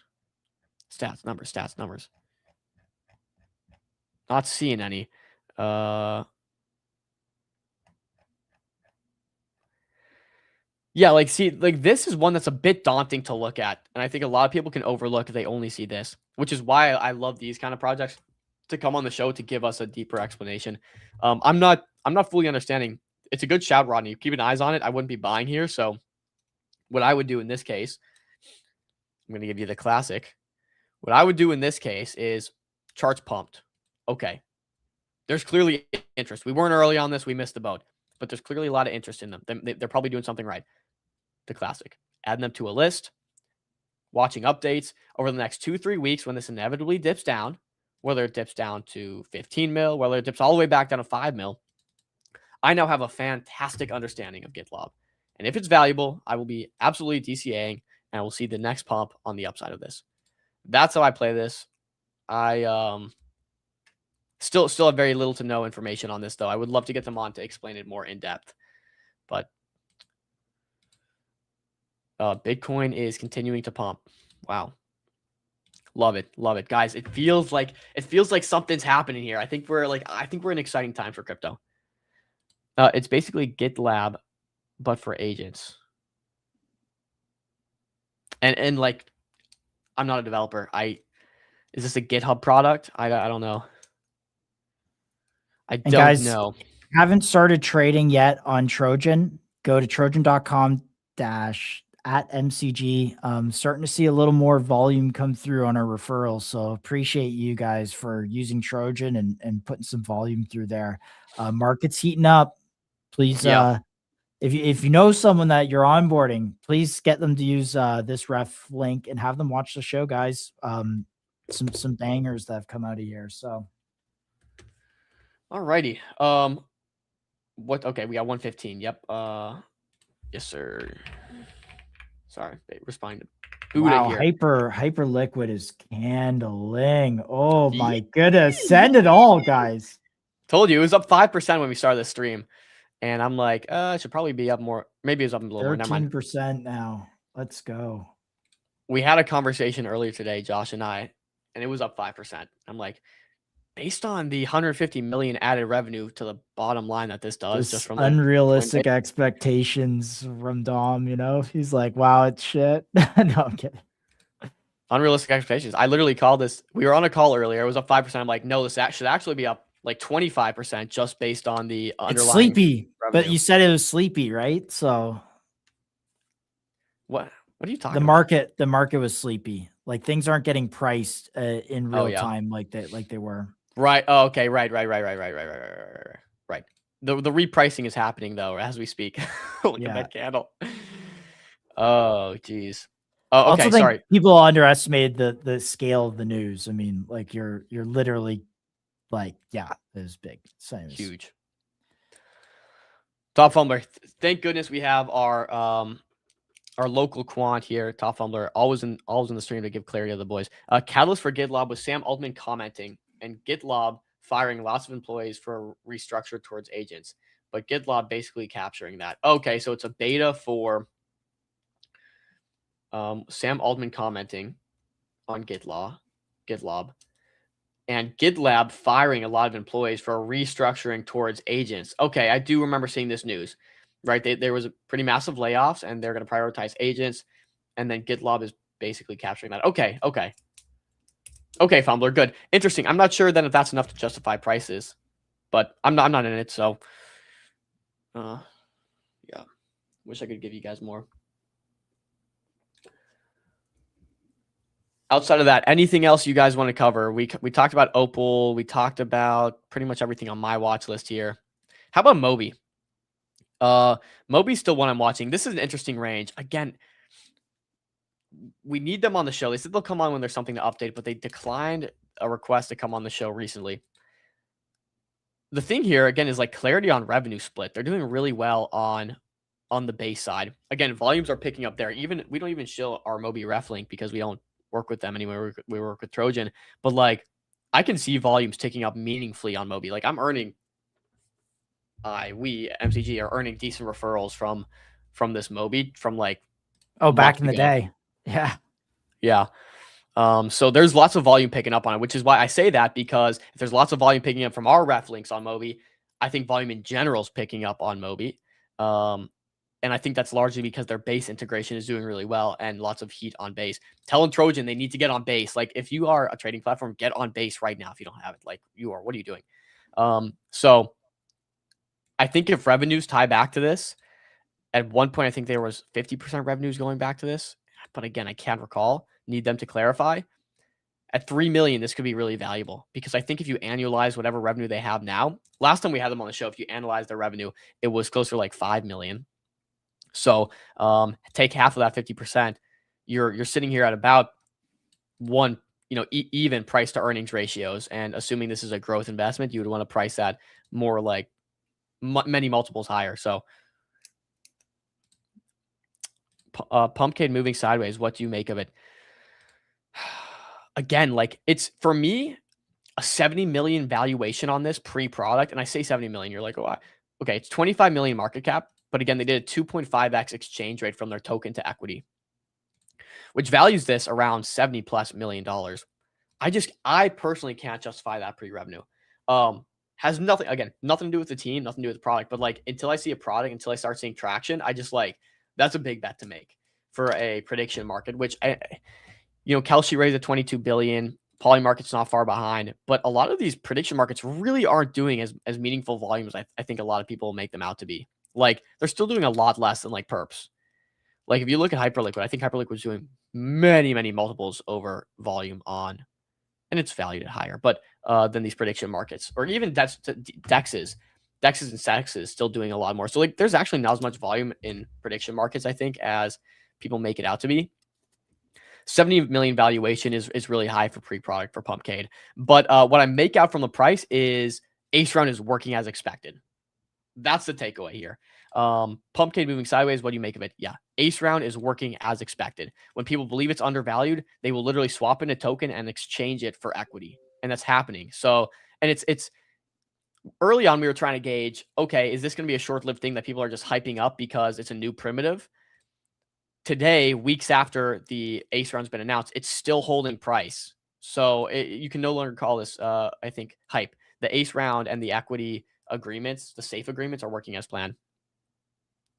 Clarity Act passed Senate live. Can we, can we get a little? You're breaking this news to me. Sure, yeah. So let's see. Breaking: Senate Banking Committee passed the Clarity Act, now advancing to the Senate floor for a vote. Okay, good.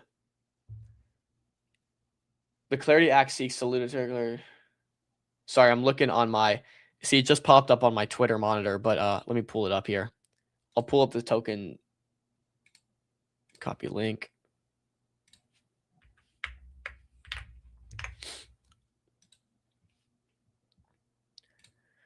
Interesting. Again, this does not mean it's passed yet. It just means it's moved up for vote.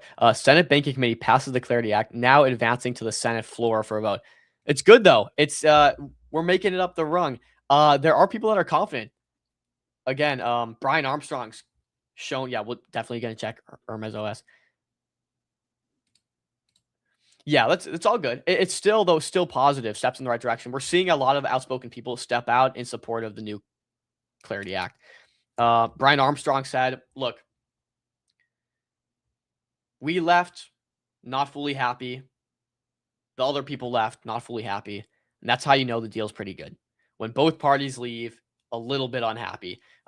There's some compromise going on, and that's fine. I think we want to get this out at this point. So good to see this. Good to see this moving in the right direction. But I'm not sure if that's attributed to a bit of this pump. I'm sure maybe it has.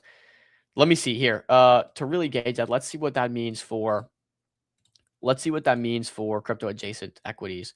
So let's pull up Circle. Circle has pumped in the last couple hours. Let's see. Yeah, Circle's up. Galaxy we already covered, and we covered both of these, but let's see. Robinhood's pumping off of this. Okay. Where's Galaxy? Yeah, here. Okay, Galaxy's pumping a little bit. All relatively in the same place. Interesting though. No God candles yet. No God candles, but Bitcoin's looking pretty good. Zero waking up. That's a name I haven't heard in a while. Okay, let's check her out. Well, the Zcash, privacy. Yep. Zero had a number of products, but we'll do Hermes. Yeah, of course, gotta do Hermes. We talked about this beta to obviously Hermes being the largest open source platform, but surpassing Claude. This was looked at as the beta, because it gives you like one-click deployment of the Hermes open source, pretty much framework. So this is like the beta. I wonder how numbers have grown since Hermes has continued to like just blow up.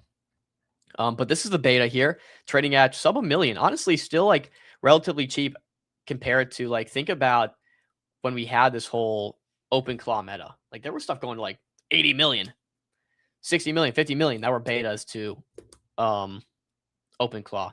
Now Hermes is the #1 open source framework, and the closest beta is sitting at 1 million. That does seem kind of mispriced, especially as the market's starting to give a little bit more life. So honestly, would watch. And we are on a bit of a dip. Want to get him back on the show to talk about updates and numbers, because that's what it comes down to. It's, of course, how's it doing? Okay, Hermes could be doing great, but if this is captured no market, then maybe it's not a fair beta. So we got to get them back on to talk about numbers a little bit, how they've seen like success from this, and maybe the economics, how that flows back to the token. But interesting. We do have the man Buddha on, so we'll get him up in a second. But let's do Zero. We'll cover it for you real quick. Zero, excuse me, because you said it's picking up life. And Josh, maybe you want to talk about this a little bit. This is attributed to the privacy meta. A lot of Zcash is getting a lot of traction. So you want to talk us through maybe thesis on this? Yeah, I mean, he was an OG Bitcoin guy, worked at a mining firm doing like 30 million revenue, really successful dude. But they had like a private launch pad that they were working on, and just, privacy. There's a physical signing device that he had, or a peer-to-peer way to send and receive money in the physical world. So there's a physical product component, but just the TLDR is Zcash is doing so well. Privacy is one of the key narratives. Go watch. I'll point you to Arthur Hayes's recent interview. He has a whole segment. He talks about the Zcash thesis and basically privacy down the stack. So, not huge on Monero, but Zcash, and I think you'll get kind of some long tail. I mean, 3 million is an interesting area. Go back to the chart, fully zoomed out. Oh yeah, that's way down.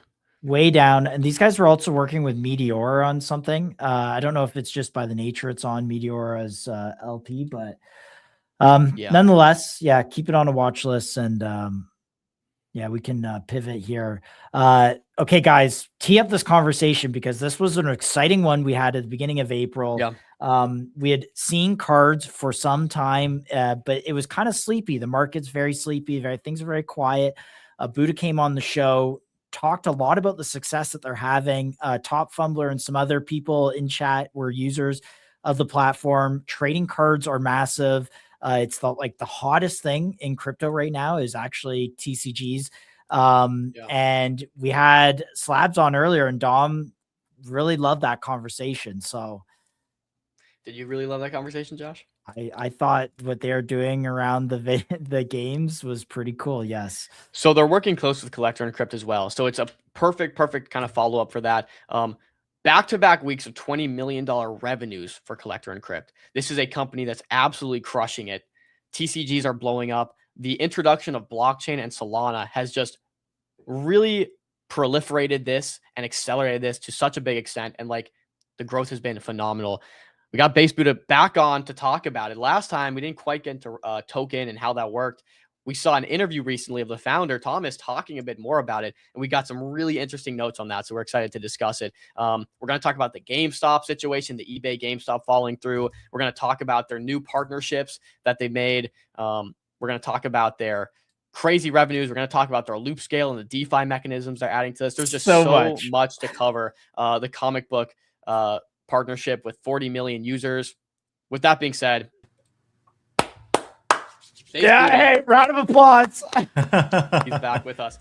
How are you doing? Looking tan from Miami. You're back home in the Berg.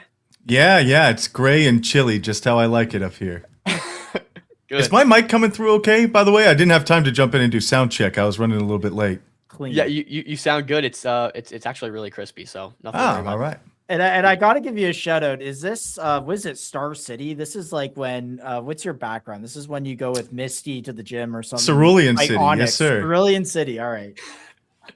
Yeah, my office is a mess. I still have not unpacked from Miami, so we're going to hide the background for now. No, all good. You guys have been so busy. We got into Miami, and obviously shout out Cards. Yes, thank you so much. Shout out Cards for sponsoring over here. I always get my left and right mixed up on camera, dude. It's the worst. I don't understand why the cameras. Can we just flip them? Can we make them normal? Whatever. For another day, we'll innovate on that another day. You and me, Buddha, we can figure it out. But I owe you guys a new logo too, by the way, because I don't know if you just checked our profile. We just did a soft rebrand here, so let me know what you think. Going a little retro with this one. Let's go with that. Let's start there. Let's check out the new rebrand. Okay, so I'll just pull up. Here we go. Collector Crypt. Oh, this happened in real time. That like 5 minutes ago. That's why I was late. I was scrambling here. Oh, yes. Okay, we definitely got to get the new logo on here. Sweet. Wow. Very cool stuff. I like it. Okay. Well, let's get into it. You guys are nonstop heads down. When you were in Miami, you guys actually announced some really, really cool stuff, a big partnership, which I want to talk about here. I'll pull it up. You guys partnered with Comic Book to launch a digital vending machine to their 40 million users. What does this mean? How does it work? Can you just kind of talk us through what's going on here? Yeah, of course. I mean, we're delighted to be partnered with comicbook.com. These guys are legendary, obviously, and have been for quite some time.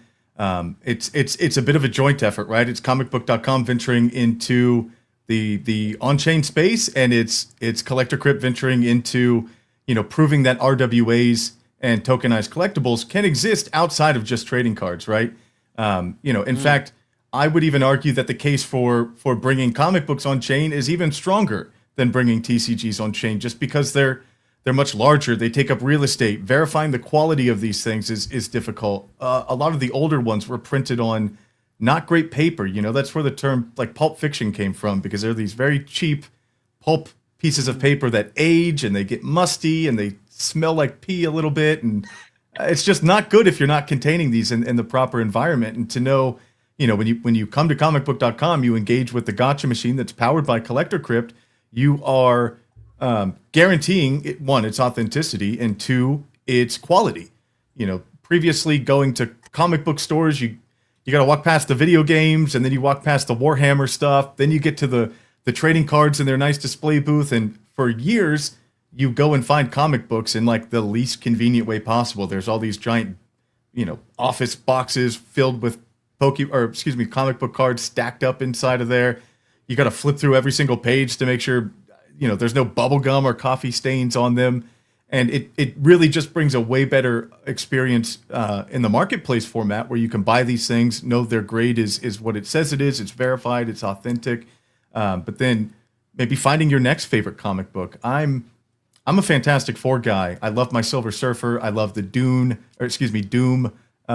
trilogy here that they had in the Fantastic Four comics. I don't know much else besides that. And so I can engage with this gotcha machine now and find my next favorite comic book series and go off on a whole nother collection venture of my own. So we're really trying to prove the thesis that you can bring a hell of a lot more things on chain than just TCGs, and comicbook.com is our first partnership to prove that. This is amazing. Great, I guess, proof of case here, proof of work with this partnership. I think this is kind of the crux of the conversation because people look right now at Collector Crypt and they're like, wow, back-to-back weeks, massive revenues, massive volumes. Is it sustainable? Like, what if Pokemon cards start going down? And this is kind of the counterpoint where it's like, okay, we're not here for Pokemon cards because now we have One Piece. We're going to do other collectible cards like sports cards. And also, guys, we've proved out the model. Any kind of collectible can be tokenized and tradable. Look at comic books.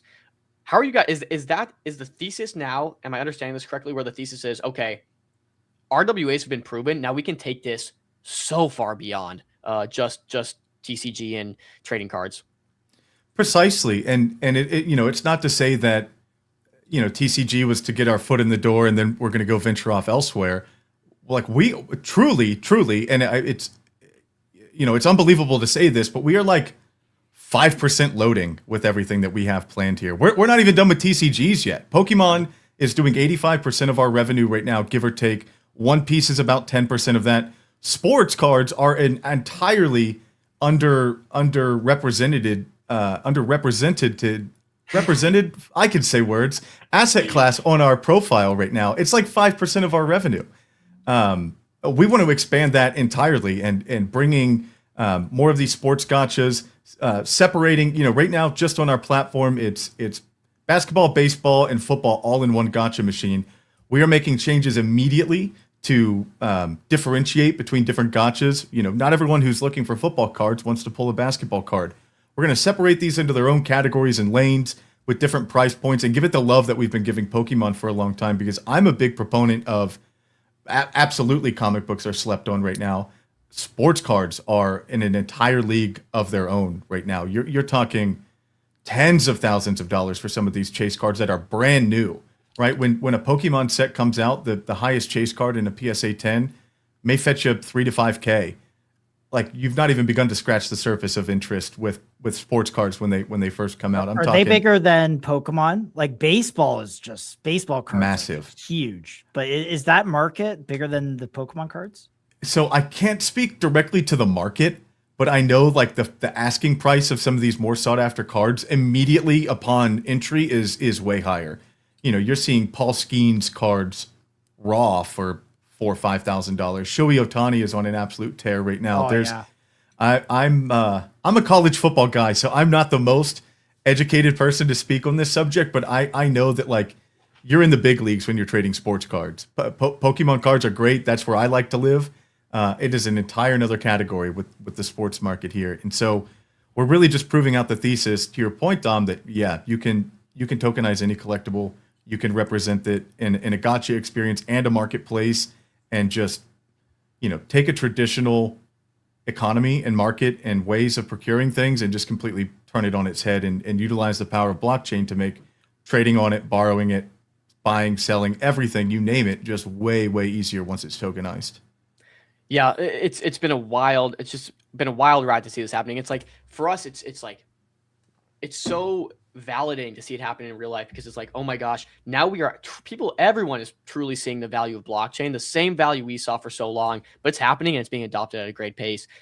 On this note as well, DeFi, you guys partner with Loopscale. Okay, well we have these cards. Now people are actually looking at them at assets. Can we borrow and lend against these things? Talk us through the Loopscale partnership because this is wild to me. And this hasn't even gotten off the ground yet. This is an ideation stage. We're going into execution stage very soon. But it's time that we talk about our collectibles as an asset class. No longer is your first edition Charizard just a shiny piece of cardboard to hang on your shelf or keep in your portfolio. In PSA 10, that's $500,000 of value that you have. And assigning value in an agreed upon, transparent way to these assets can allow you to do what you can do with any other asset: collateralize them, get a loan against them, enter into a lending protocol for these things. And so, Loopscale is just going to allow a large injection of liquidity to otherwise maybe previously stagnant assets. They're tough to move. You got to find one buyer for every seller. You got to go to a card show or go to eBay if you're a traditional avenue. And now, not only can we onboard someone from this retail ecosystem into Web3 and show them the beauty of tokenized assets on chain, we can show them that, they're just that. They're tokenized assets, and you can do with them what you can do with a multitude of other assets. And so I would be looking for a Loopscale announcement for, launch and live here in the very near future. And, take your first, I'll keep using first edition Charizard as a reference. Take that first edition Charizard, borrow, maybe 40 to 75% of that Charizard's value in USDC or a stable coin. Go do what you need to do. Pay back that loan, get your Charizard back. It's not a crazy brand new concept, right? We're just applying collateralized lending to, this collectible asset class here. Yeah, and this is what pushes. I think this is like, in part, what pushes and moves the needle so much, I think, for the collectible market and trading market in general on chain is just the fact that now there's so much. It's like it is such a bad move to be trading the traditional way. I think when you have options like borrowing and lending available through Loopscale with your cards, when you have options like comic books or any other thing you could trade on chain, or these marketplaces now, and the little friction you have to buy and sell things, like the case is just so powerful for this. And yeah, I don't want to sit here and sound like I'm just shilling this or too Moon Boy or excited about it, but it is very exciting stuff. And it's hard for me to kind of contain. Are there like examples of this kind of more in the physical world, in the off-chain world? Like I know I've seen the big conventions and stuff like that, but are there like pawn shops that are basically like you can use it as a loan or something like that? I know of one trading card marketplace here in Pittsburgh that'll almost do like consignment, where you put up your cards, they'll sell them for you and take a little bit of a percentage. But I've not walked into any pawn shop and be like, hey, I need 20, I need 20 grand. Here's a Skyridge Crobat. Hopefully you're not at that stage too, right? So hopefully I never get to that point. And if I do, I'm doing that on chain because that's where it's at. Yeah, fair. Interesting. We had Slabs on before this and talked about your partnership and how Collector Crypt is an investor in them. Maybe just talk Slabs is impressive, by the way. We were blown away. He was doing mini games in front of us. I was like, yo, this is... You guys have Eddie on? Yeah, we just... he's fun. I should have caught that stream. I'll have to catch the replay. Yeah, I'm sure you'll see it. We'll get it to you. But obviously Eddie, the affinity that they had for Collector Crypt is like no other. I mean, he was like, you guys are the best partners. You guys rock. It's plus EV. Plus, you can use our platform to get like that extra bit of EV for like the gamification we do to it. Can you talk us through that relationship with Slabs? And I think, how are you looking at, expanding your footprint outside of just Collector and Crypt to, okay, we have Slabs. We'll be investors in Slabs or this TGC platform or maybe comic books, or like, how are you guys, I think, expanding the footprint more? Is what I'm trying to figure out.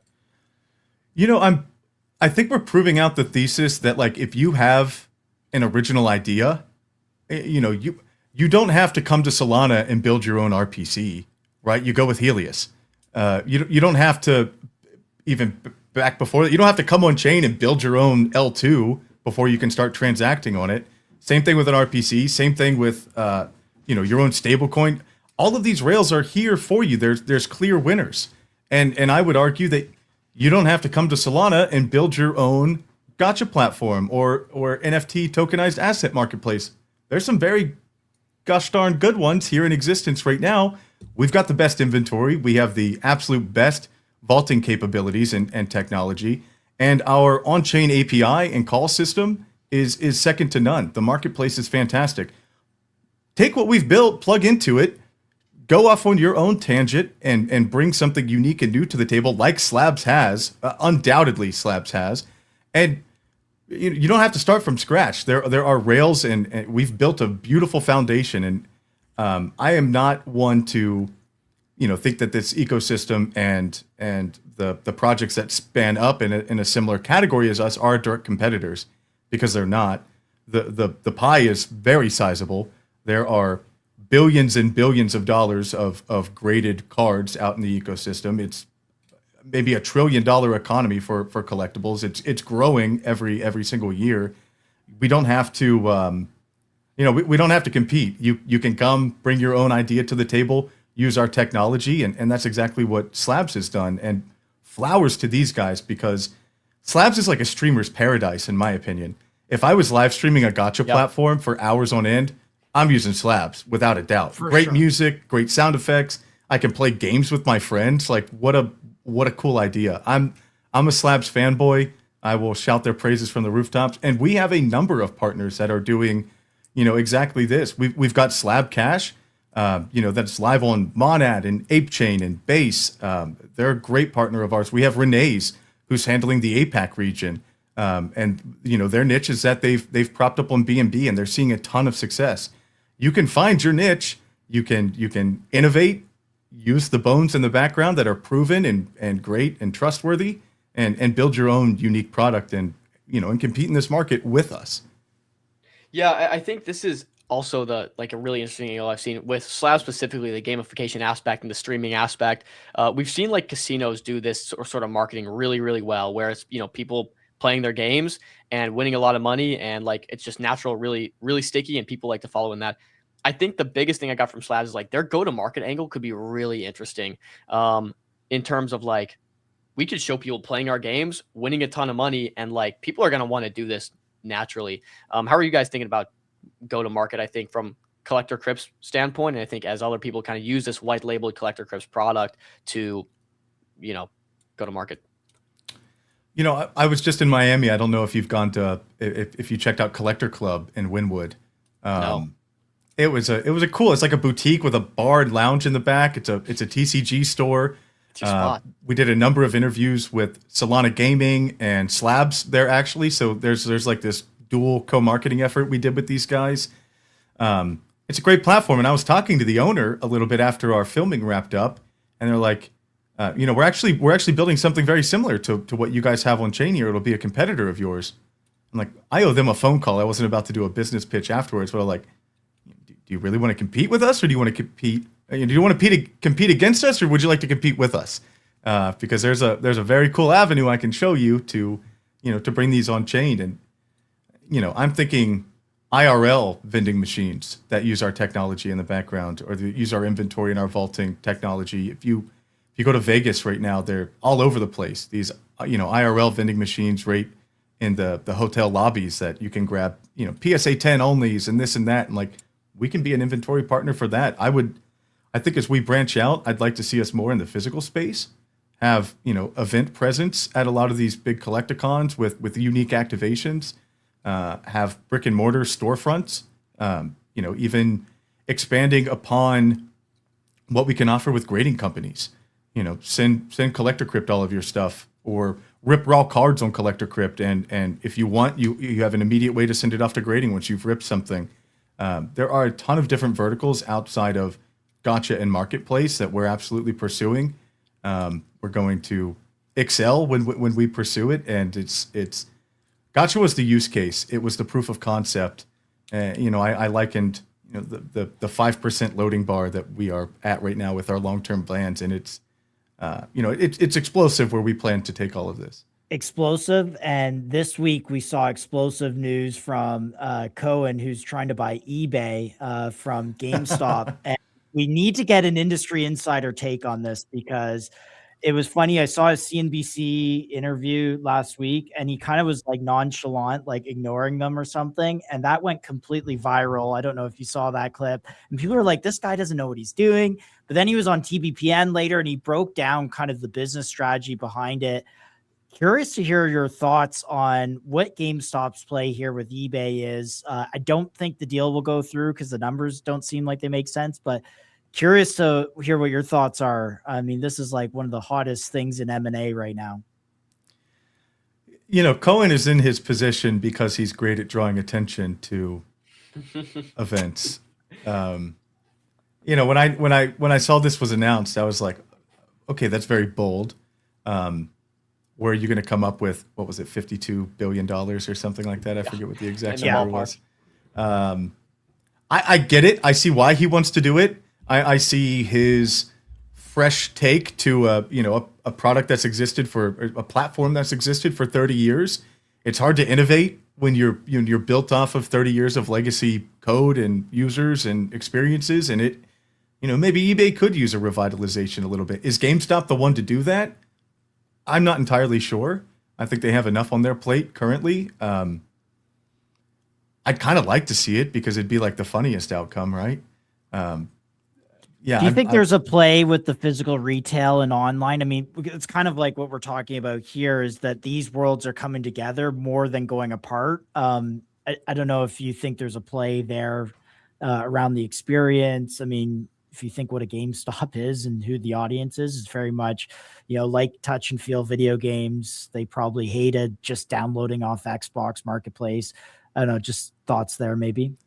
Besides clothing, I'd prefer to buy damn near anything online. There's some things you want to try on and check and stuff like that, but I get it. Physical storefront necessity is dwindling. You don't need a physical storefront to do business in 2026. It's overhead. It's cost. Why does this GameStop have all the cool shit and this other GameStop 30-minute, way closer to my house doesn't have any cool stuff? If we could bring this all online to a physical presence, I could search by store or anything, or just aggregate all the inventory. I see where his head's at. I see where it's going. I think it's a massive undertaking. And we'll see how many deals have been declined initially and scoffed off, and then they've gone through with it. Like we're live streaming to a platform where that thing just happened not too long ago, right? Is there ever an angle where Cards works with eBay or GameStop or both at some point? And how would that, what would that look like?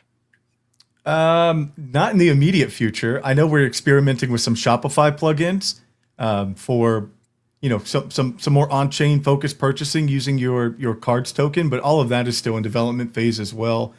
We don't really see our token as something that you're really going to transact in. It's an ecosystem participation token right now, and I'm more than happy to chat about like what our token is right now and what we hope it can be in the future. We're gonna get into that. But as far as buying a GameCube on eBay with your Cards token, I think we're a long ways out from that. Got you. Yes, we're gonna talk about token. I've just kind of wanted to set the floor, which is why I've been going through the partnerships and new launches and all this stuff like Loop Scale and all that good stuff. Nonetheless, I want to talk about white label real quick, and we're gonna get to token. But you guys have this white labeling feature where people can kind of, like Slabs, go and use your inventory on the back end and kind of use your technology. Hyperliquid did a very good job, I think, white labeling their product, and all of a sudden Hyperliquid is tradable through all sorts of different variety and arrays of trading tools. How are you guys thinking about growing that out? Is that like one of the biggest verticals you guys are focused on in terms of just growth? Yeah, it's like, again, to my point previously, we've really proved out the thesis for this. Our foundation is the best foundation you could possibly build off of, whether it's using our vault or plugging into our marketplace API or using our entire inventory. We have partners out there that are not even public with our relationship, but it's Collector Crypt in the background in one way or another, whether we're vaulting their assets or they're using our marketplace, they're plugging into our technology. There's a number of public ones.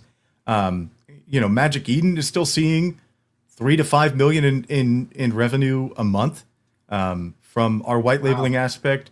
Renee's is doing incredibly well. I think Slab Cash is like $50,000 to $60,000 in volume a day, and it's like they all serve their own niche. And it's if you've got an interesting idea and you want to run with it, you know, I think the white label experience is beneficial for everyone. Why are you going to spend years building the cheapest on-chain VRF and marketplace and API? And I'm a marketer. I don't even know what the hell I'm talking about right now when it comes to dev tooling, but it's expansive, and my CTO is brilliant, and there are maybe a handful of people that can do what he does.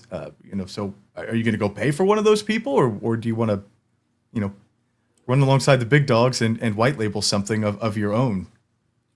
So I guess that would kind of lead on to my next question. Are you guys more focused on B2B right now or B2C? So we're definitely focused B2B with the ecosystem at large on chain. My number one priority right now is B2C and the retail audience. I want to grow that pie. I want, you know, the rebrand that you just saw today is just the tip of the iceberg for what we aim to do with our website and our mobile app, that are going to make the user experience a lot more non-crypto native friendly. You know, we have a number of beautiful crypto rails in the background that add transparency and quick processing times and all of that to our website. I'm a big proponent of technology should be experienced and not explained. And the last thing I want to do is, you know, have someone be browsing Instagram. I've stopped their scroll with a great ad. They're like, oh, first edition Alakazam, I can pull this on Collector Crypt. Okay, let me go there. Wait, what the fuck is Solana? I don't want to buy this anymore.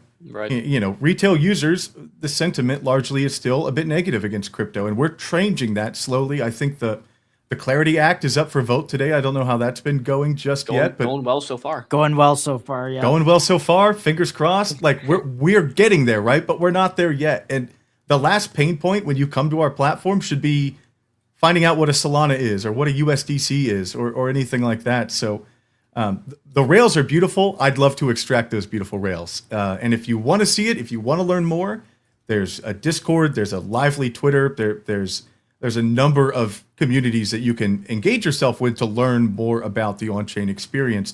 But you don't have to start off with that knowledge to interact with Collector Crypt, right? So I'm after B2C. I'm after your general user. I'm after the people that have come to our platform and engage like I engage.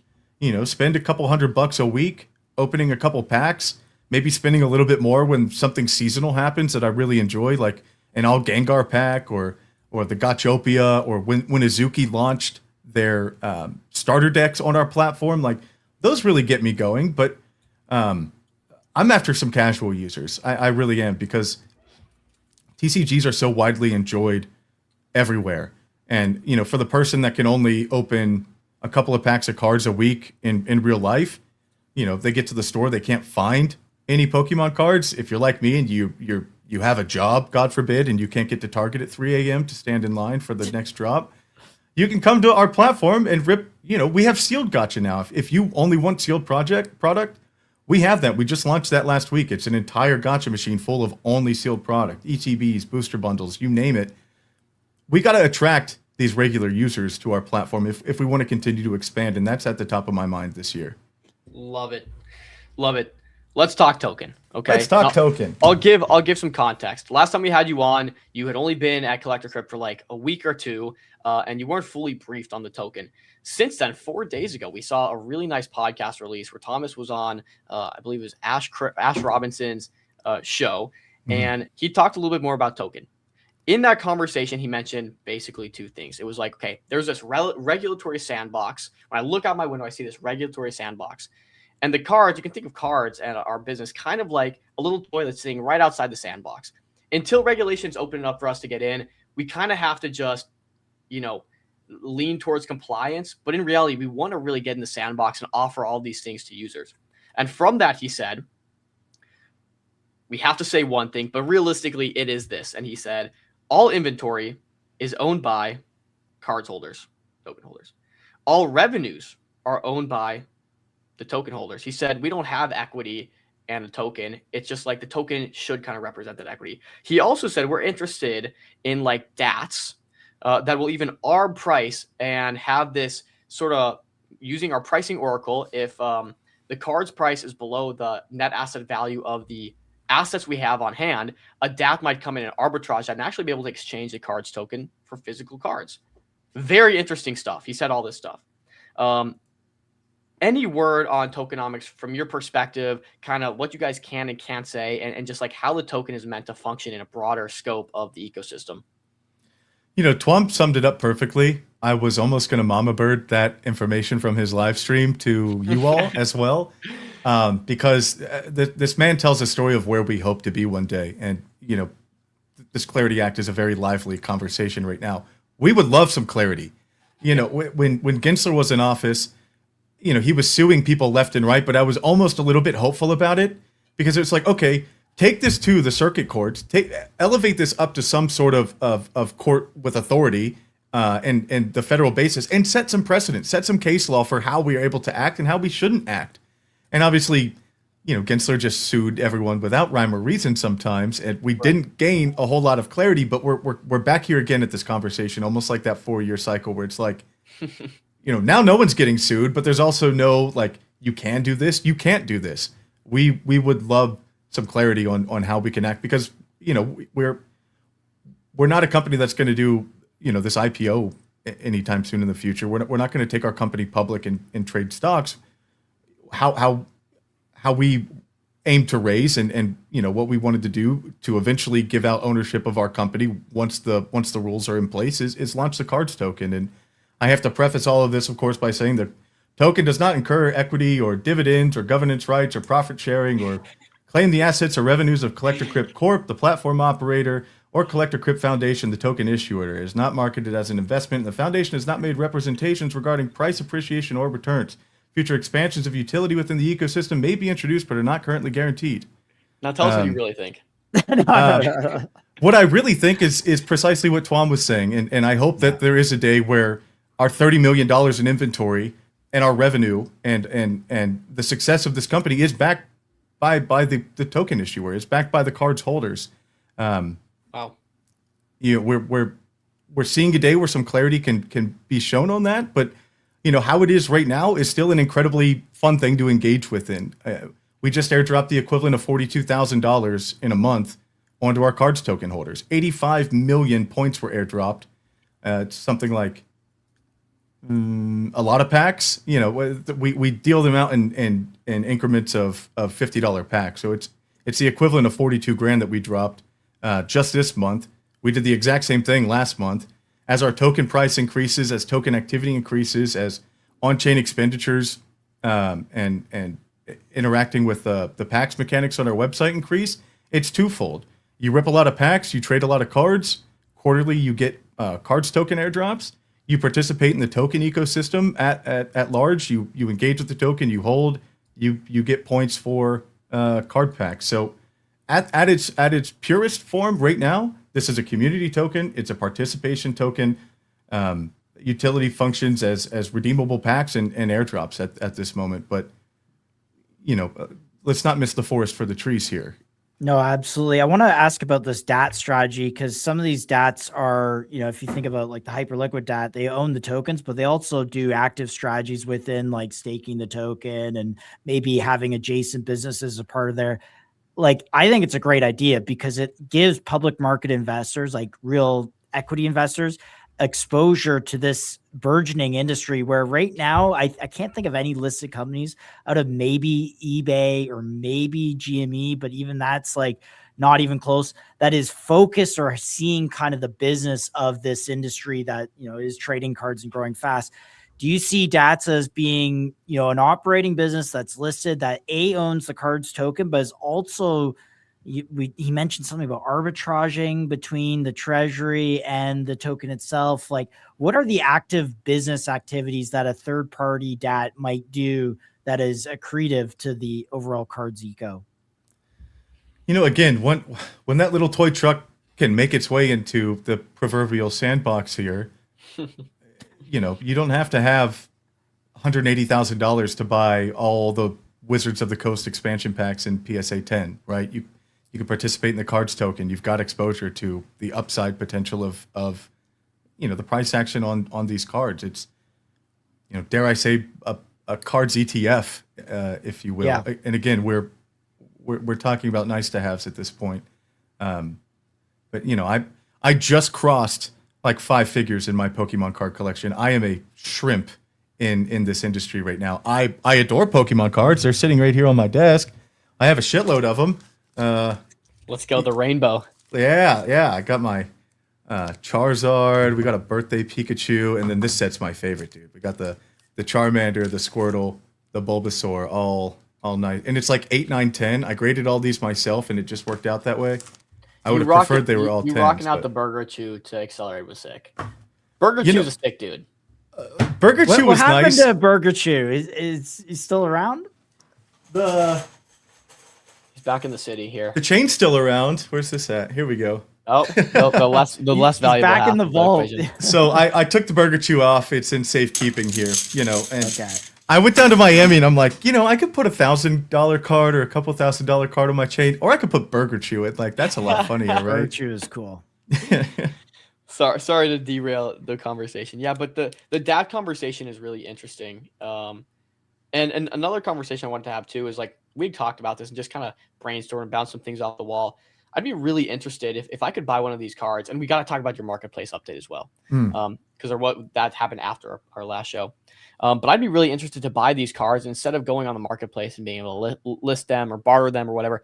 I would love to maybe sell a portion as like a hedge, right? Sell 30%, but then also have it kind of go up in a future sort of contract, and in 6 months it gets auctioned off on the platform. And so that way, you know, I've taken some profit, I've hedged it, but also anyone can fractionally buy shares of it. And in 6 months, guaranteed it's going to auction, and they can see kind of the fruits of, or the gains or losses that would come from that. Is that like a conversation you guys have explored in the DeFi realm, I guess? Not with me directly. You brought up something that reminded me of something a bit related though, where it's like, you know, there's cards that exist in the gacha machine, there's cards that exist in the marketplace, and then there's cards that exist in all of our users' wallets. And if you've got a lot of Bitcoin on, say, a traditional platform like Robinhood, you can opt in and they'll sell your Bitcoin back and forth. You still hold your Bitcoin, but they're lending it out, they're using it, they're moving it around, and you get a small piece of that when it sells and transacts. And right, it's like you're not necessarily staking it, but you're putting it into a little savings account that Robinhood can dish out and give to other people, and in return you're getting some back. How cool would it be if your inventory on Collector Crypt, you could opt in? It's like, put this back in the gacha machine. You know, if it gets pulled 20 times and Collector Crypt makes $1 off of it, give me 20 cents every time that happens. That's cool. And if this card gets redeemed, I have to be okay with that. Collector Crypt will buy that card from me at the insured value. So additional ways to bring liquidity that's not directly, I have this card, Dom wants to buy this card. Okay, he gives me money, I give him card. Now I don't have any card and he has none of that money. Different ways to earn make yield your on portfolio your Pokemon work cards. for you. Yeah, get a little yield. And again, this is nice to have still, right? Interesting. Talk me through this marketplace update. It seems to be pretty cool. I just want kind of the ins and outs of it. What's new? Why is it important? You guys are working with Metaplex on this, and that was another question. Like, what is that relationship with Metaplex? What does that look like? But maybe walk me through a bit of this marketplace update and what's new. Why is it special? Well, Metaplex is goated. I can say that much. We are working with them on a number of new technologies, specifically like the compressed NFT standard. Right now it's like $1.50 to $2 to tokenize a card, when the nice high quality photo quality that we expect to see with someone wanting to collect these things. The compressed NFT standard would allow us to tokenize things that otherwise hadn't made sense previously. So, let's zoom all the way back to 2017 through 2021. We couldn't stake our flag on ETH at the time because no one's going to pay $200 in gas fees to buy a $50 Charmander. It doesn't make sense. It's cost prohibitive. And now we're talking, dollars and cents now. It is incredibly affordable to do this, but there's still some things you cannot tokenize. I can't tokenize, let me grab a random card. I can't tokenize this Leaf Energy card in a cost-effective manner right now because this card is worth $0.05 and it's going to cost me $1 to bring this on chain. I just lost 95 cents. Why would I ever do that? Well, if it's not cost prohibitive anymore, you can start seeing things like tokenize an entire booster pack. rip said booster pack on our platform. Tokenize every single card. Okay, I just pulled a sweet hit.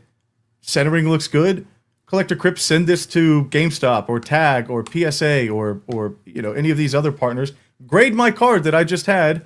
Once it comes back, bring that thing on chain. Now instead of, there were like 3 steps along the way for something to get tokenized. Instead of a $5 cost, we're talking pennies. Would be a really exciting venture to see in the future. Yeah, that's super interesting. The DeFi opportunities that are available for this, it becomes so obvious that this is like the future of cards and how you guys scale up. I guess with that note, talk to me about what's up. Marketplace. I didn't answer your question. Yeah, talk to me a bit about the marketplace and what are some of the new updates with this? So top of mind, credit card purchases are working a lot better. You can make offers in USDC, which you otherwise weren't able to previously. The last partner for our marketplace, it was all SOL offers, right? So now you're able to transact in dollars and cents, how a normal person typically transacts in. You can make offers, counter offers now again, which is this huge thing, right? So I come to you and you've got this card listed for $100. I say, Dom, I'll give you $80 for this card. I submit an offer. Previously, first of all, I didn't know it was Dom who had this. I just saw a wallet string, and unless I've been tracking this wallet, I have no way of knowing who it is. Not only can you assign a username to your profile when you list cards, you can also send messages back and forth on our marketplace, which I think is great. I can send an offer, you can send a counter offer, we can agree upon something, and it just allows for more back and forth. Like, I had a card listed. Someone offers me $80 when it's listed at 100. I say, go pound sand. I just don't accept the offer, right? The conversation dies there. Now I can send them a counter offer. Like, how much do you really want this card? While we're on the topic of human negotiating element that you guys have brought into the marketplace, which I think is great. Yeah, it's more of a social aspect as well. You can send messages back and forth to potential buyers and sellers for these things. You can say, please, I've always wanted this Charmander. Please have a heart, sir. You say whatever you want in these messages. Be nice to one another, obviously. While we're on the topic of offers, we've got a really unique, one-of-a-kind escrow platform now that allows you to deposit, cash into this escrow. Previously, if I wanted to make $5 $50 offers on cards on a marketplace, I needed $250 to be locked up and set aside. I don't have to do that anymore. I could put $100 into escrow, make 20 offers for $50 each. The first 2 that accept it will obviously take from that escrow account. I don't need thousands of dollars tied up to make all the offers that I'd like to make. I just need that one amount in an escrow account. We've got lifetime buyback requests as well. There's a built-in dashboard. You can select the cards that you want. You can request a buyback. You're going to get that 85 to 93% buyback offer from Collector Crypt within a day or two. And then you could say, like, no, I don't really want to take this offer, or yes, I do. There's still an option to you once you submit a request for the lifetime buyback. So this is still manual.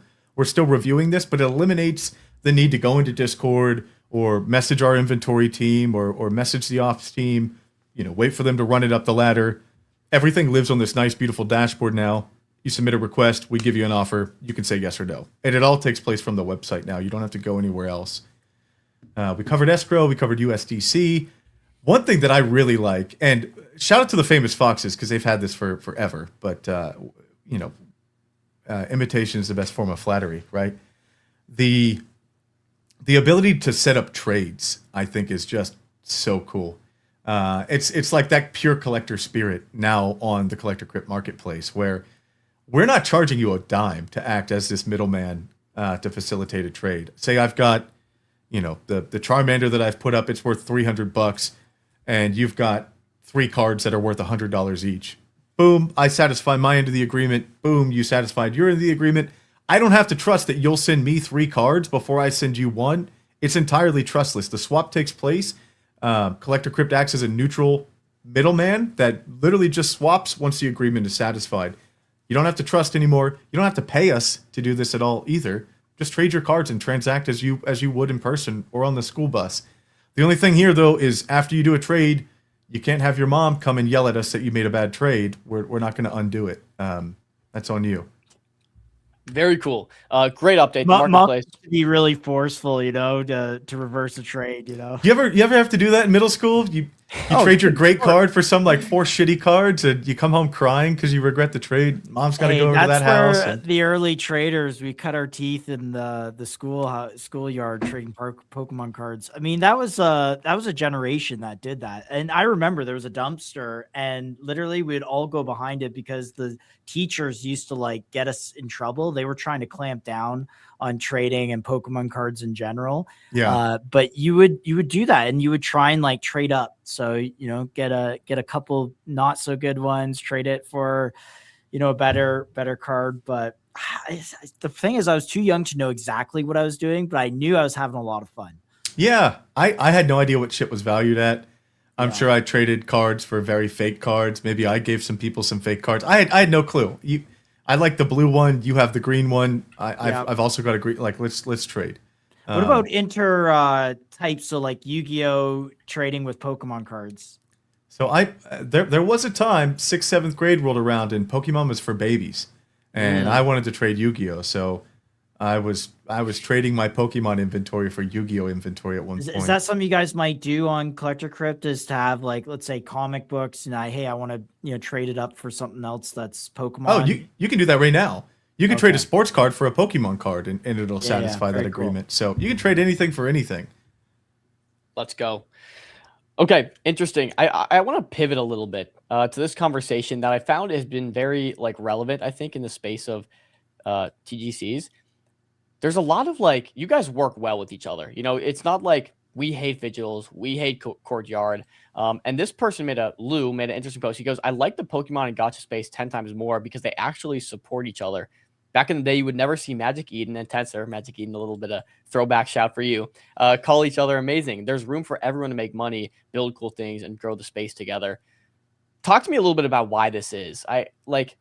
It is something I haven't seen. Typically, even trading trading terminals hate each other, right? The Axioms and the Trojans hate each other, and like he mentioned, the NFT marketplaces. Why is like the culture so different for trading cards? It's an unrealized market. Like I would even say that like GameStop isn't my enemy right now. Of course I want to eat their lunch. I want to beat them. I want to be the very best, if you will, while we're on top of Pokemon themes. But like we're still bringing legitimacy to this space, and we've had a number of our quote unquote competitors on my live stream every single week. We've had BZ come and chat. We've had Dilly come and chat. If BZ makes $100,000, I see $0 of that. I have zero financial stake in BZ. That doesn't matter. They're bringing legitimacy to this platform. They're showing that TCGs have a place on chain. That tokenized assets are assets, collectibles are assets. And it's everyone says this, but I'm going to say it. A rising tide truly does lift all ships. And if we can bring this sentiment on chain, Pokemon is the talk of the town right now. Every crypto KOL has now pivoted to pretending to give a shit about Pokemon. And that's okay. That's like, there's room for you to come and join us if you're, behaving in transparent and trustworthy manners. And so, there are some bad actors out there. We don't try to go to the timeline and call out these bad actors. We're very much that, the cream will rise to the top, if you will. But we want to work alongside everyone that's on chain for the right reasons. Everyone that's, transacting in a trustworthy way and not, just be a good person and be a good company and act, how you're supposed to act here. And we're going to get along just fine. I agree. Someone going at, whether it's Breezy, whether it's Collector Crypt, whether it's Fidgetals, whoever it is making a breakout product that attracts a lot of users. I think the validity it adds to space is more valuable than the, I guess, maybe market share that it may take. So I think I do align with you. It's like net positive for the space. So precisely. Interesting. And you mentioned something about all the KOLs now getting into Pokemon. Ash Robbins made this interesting tweet. I think it's funny and kind of spot on. He goes, I don't think people realize how dead Pokemon and crypto was in 2023. Both of them topped late 2021, early 2022, and then everyone quit and stopped caring. What's been the difference? Like, what happened these last 2 years that just made this Pokemon world blow up to such an extent, or trading cards in general just blow up? So like when the pandemic hit, I like reverted back to maybe my childhood self to get some pleasure in an uncertain world. Leaned into video games, like just nurtured that inner child that, you know, didn't have an adult income to buy all the Pokemon cards that they wanted. I grew up from very humble means. It was always a gift if we're at the grocery store and mom would buy me a pack of cards. That meant a lot. It was few and far between that she was able to afford that.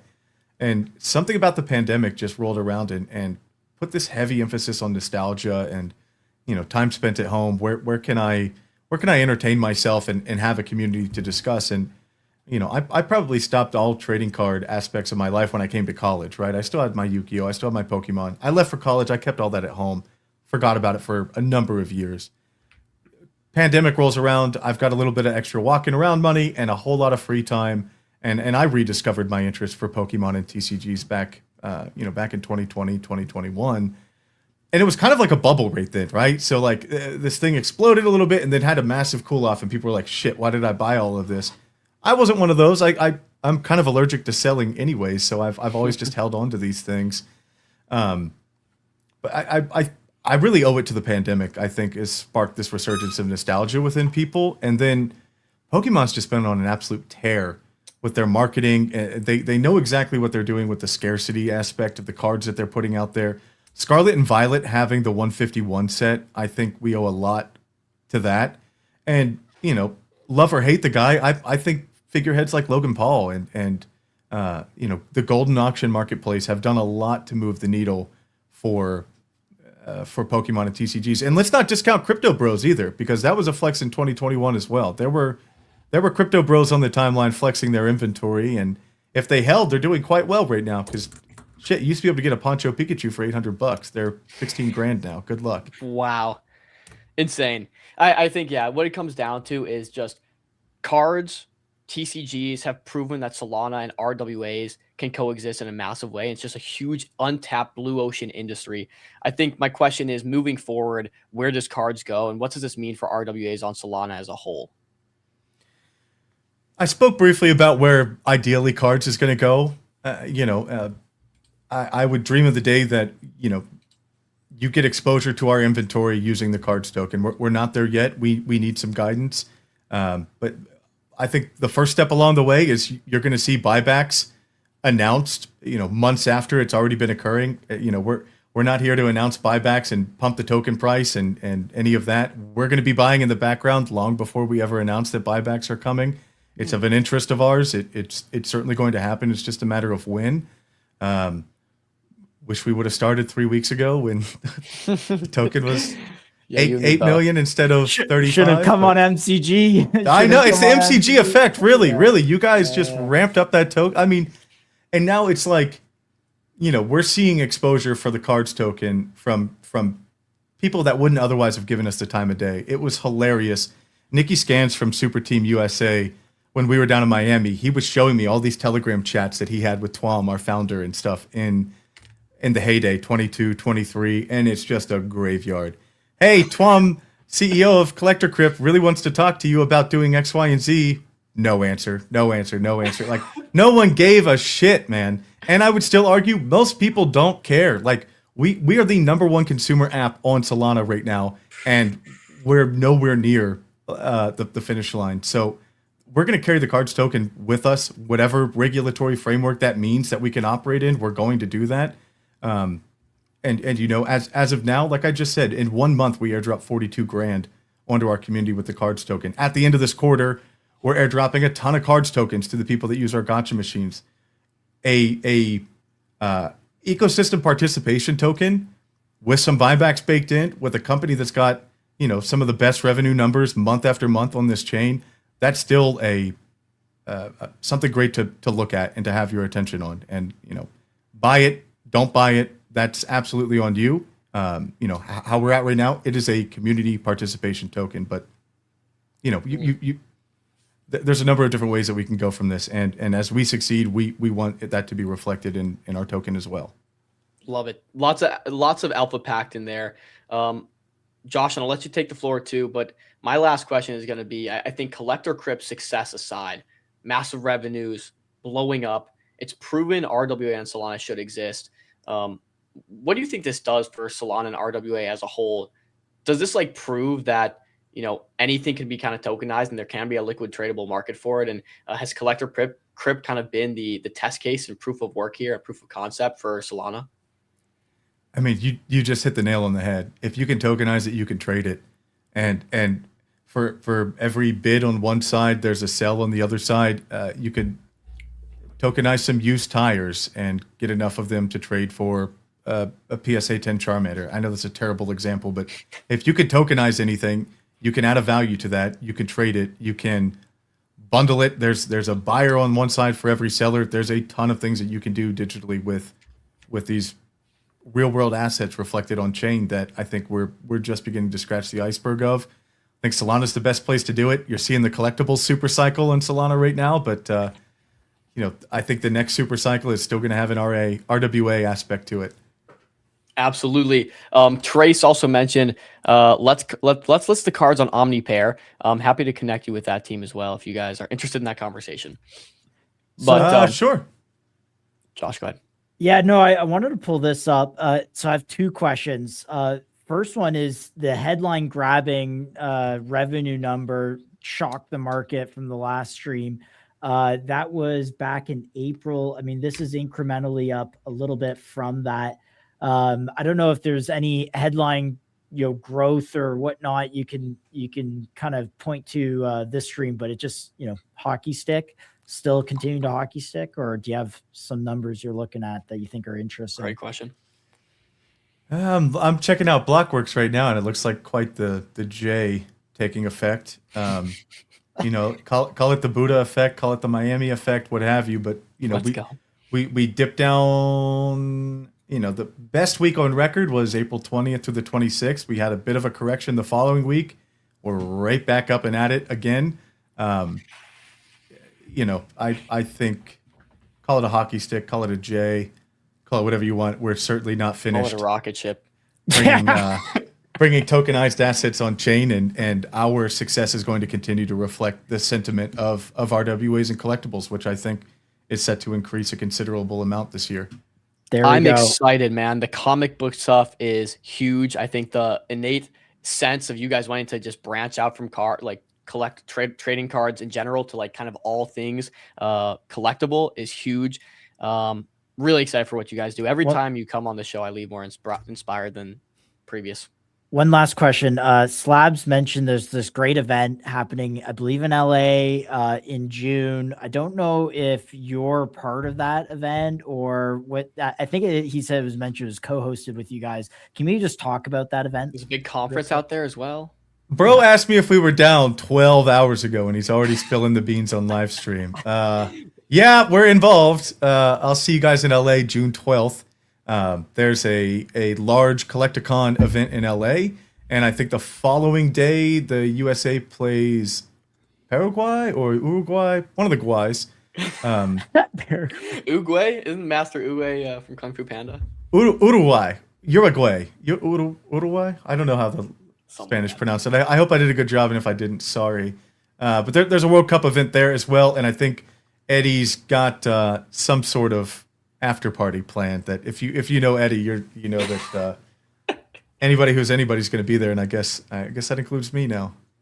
Let's go, man. What does these in-person activations, like I think he mentioned you guys will be one of the main like sponsors or someone there at one of these big card events. Like what does that mean for in-person exposure and like growing the brand name and I guess solidifying you guys as like a player in this space that's here to stay? Well, you know, you saw me in Miami, right? We're not the type to buy a $50,000 booth and sit there and vent to people that come up to us. Like, we bring that shit to you. I stretched $1,000 marketing budget a considerable way in Miami. An $8 chain and some Pokemon cards really do the trick. So I'm going to go and act like a goofball and get some attention and onboard the masses to the best of my ability. And I'm not exactly sure what that's going to look like yet. But a number of our partners have event presence. They've got booths. They're doing traditional vending. And I'm going to go bug them all day long. Do you think there'll be like, I don't want to say celebrities because that's kind of like a cringe word, but like streamers or stuff that are going to these things? Like, are we getting to that status where Banks is going to be showing up, or what's the plan? I would say there's. I mean, Eddie's Rolodex is a hell of a lot bigger than mine. I'm some dude from It Pittsburgh. seemed like it, yeah. So I would imagine there are notable people that will be attending this event. Speaking Okay, of cool. notable people, is there a relationship here? Ansem for the longest. Okay, preface this. Either just- Ansem watches MCG or there's a relationship. No, so Ansem just launched a new trading show, and he Yes. explicitly said the first show that he's not allocated to crypto at all. He's got no crypto holdings. 1 or 2 weeks later, of course, post call with MCG and crypto collector crypto. He you know what comes out and talks about this massive bull thesis for collector crypt and the revenues and the token. What's the relationship with that? Have you guys talked with Ansem? Like, where's the support coming from? I mean, there is no relationship. Ansem's a great guy. He saw that we're doing great things in this ecosystem, and he reached out and wanted to learn more. I think there's been a couple discussions that he's had with our CEO just to gain clarity about where we're headed and all of that. But I run the socials for Collector Crypt. I'm like on a plane or like packing to go to Miami, and all of a sudden this man fires off like 30 retweets or something like that on our account, and I'm like, oh hell yeah, Ansem found Collector Crypt. It's about time. But I mean, this is as organic as an introduction as it goes. He introduced me to a good friend of his while we were out in Miami. I had a great discussion with him about growing our sports category. I think this gentleman stands a lot to help us out in that realm. And Ansem's a good trader. He's good at seeing where the hockey puck is going and not going to where the hockey puck is currently. Taste. He's just a good dude, smart trader, and he stumbled upon Collector Crypt. And that's really the end of it. Yeah. All right. Well, not going to bug you too much longer, Buddha. It's always fun talking with you. It's so cool to see. It's like, again, we didn't have you on all that long ago, but so much has come since Yeah. we talked to you. It's like a whole new... Solid 6 months of stuff happened in like 4 weeks. Yeah, I've been here 2 months now, so I'm officially an expert. That's like 5 years in crypto time. So Yeah. Pretty much. All right, you're a beast, man. Always a pleasure talking to you. We appreciate you. Again, we appreciate Collector Crypt getting us out to Yeah, thank you so Miami as much. well. You guys helped sponsor that trip. I owe you guys a new logo too. Yes. Let's do it. Let's do it. We'll get it right up there on the screen. As always, thank you, gentlemen, for having me on. I'd just say my last call to action. If you guys want to learn more, our Discord is great. It's a big source of information. There's a ton of people in there that are doing $1 million a month in Pokemon buying and selling. Like if you want to learn, if you want to get started, that's a great place to start. And we have live streams every Wednesday and Friday at 1 p.m. We give out a lot of cards. It's Sansa and Chris online, just kind of shooting the shit. If you want to, we're not going to do a deep dive analysis with the experts up here. I appreciate you guys a lot for these opportunities. But if you want a little bit more of a laid back scene, come hang out with us. Join the Discord, watch the live stream, get involved. There's a lot more planned for 2026. So, and maybe Buddha, I'll put this out there. We would love to interview more like pure traders in the Pokemon space. I think we need we want to give our audience a fresh market perspective on how people think about this market. So if you know anyone that's good on stream that likes trading this kind of stuff, like as a trader, we'd love to chat with them. So I've got a gentleman that, is doing, I said 7 figures a month in the Discord. This guy's doing probably 7 figures a week in inventory purchasing for us right now. Doesn't give a hoot about crypto. Doesn't care at all. So he might be one to give you a fresh perspective on the pure TCG market. You know what I mean? Yeah, his angle, his strategy, all that stuff would be super interesting. And we want to be a laid back stream. We don't mean to bring you on here and just grill you every time, but our traders are actionable focused. And I quite enjoy these. It was great meeting you two in Miami. Grill me all you want, because it's like, if you guys have these questions, your community has these questions, our community has these questions. So I'd love to get that out there. And you guys are incredibly invaluable. I'm appreciative of your time, and thank you for having me on. How was that Accelerate trip, by the way? The Miami, we didn't really get the full recap. I met your lovely wife at the Mario Super Team party, which was nice. And seems like you were making your rounds, doing a lot of work while down there. Any recap from that trip? I actually just posted an article that you guys should check out. The post before the airdrop today was a recap of Miami. I felt incredibly well taken care of by Solana Gaming, by Super Team USA.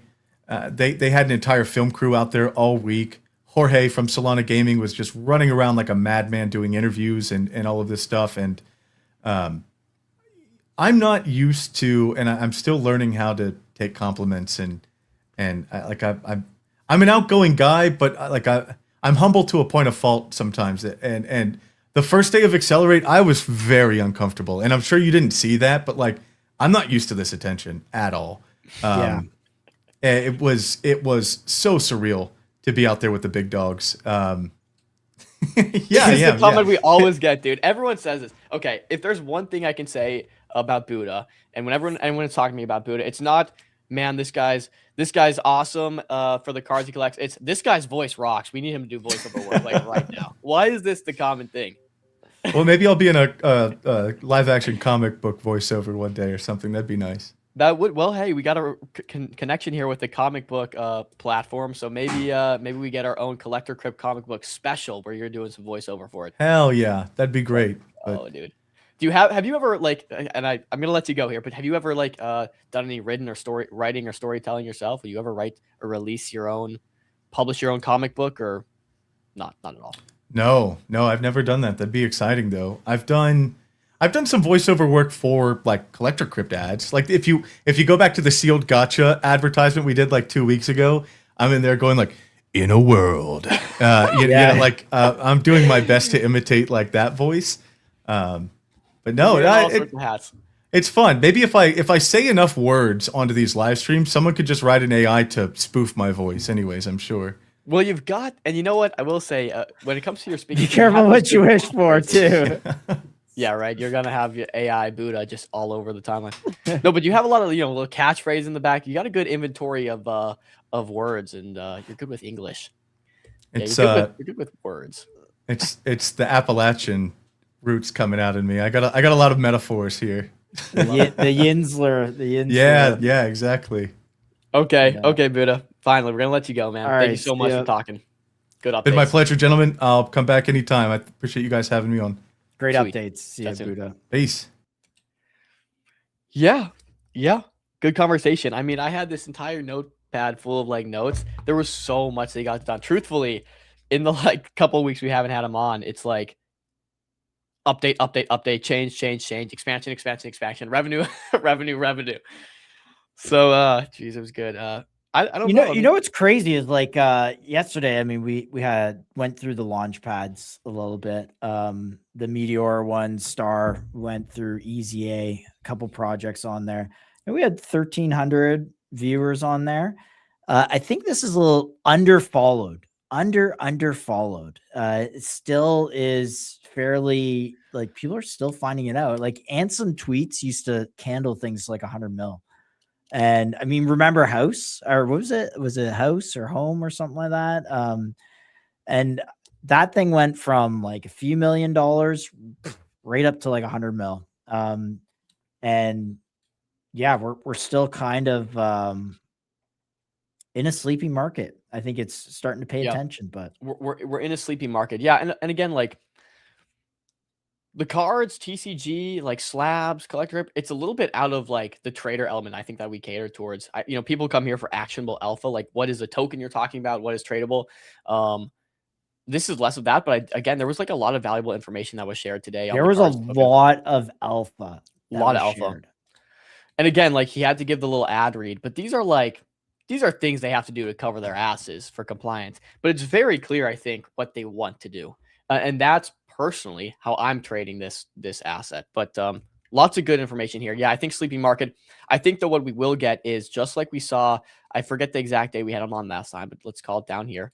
Just like we saw him come on down here at 8 mil, or was it more like 8 mil? Okay, it was up here, kind of chilling. I think up here. Just like we saw him come on, break some news. Now we have more clarity around the token. Fundamentals, I think, are increasingly better today, even when than they were back here. Yet price is probably not representing in that change. So again, here's when we had him on. It would be this actually, but it looks better here. So we'll see. We'll see what happens. Again, not going to continue to shield cards. I'm bullish on it. You guys already know this.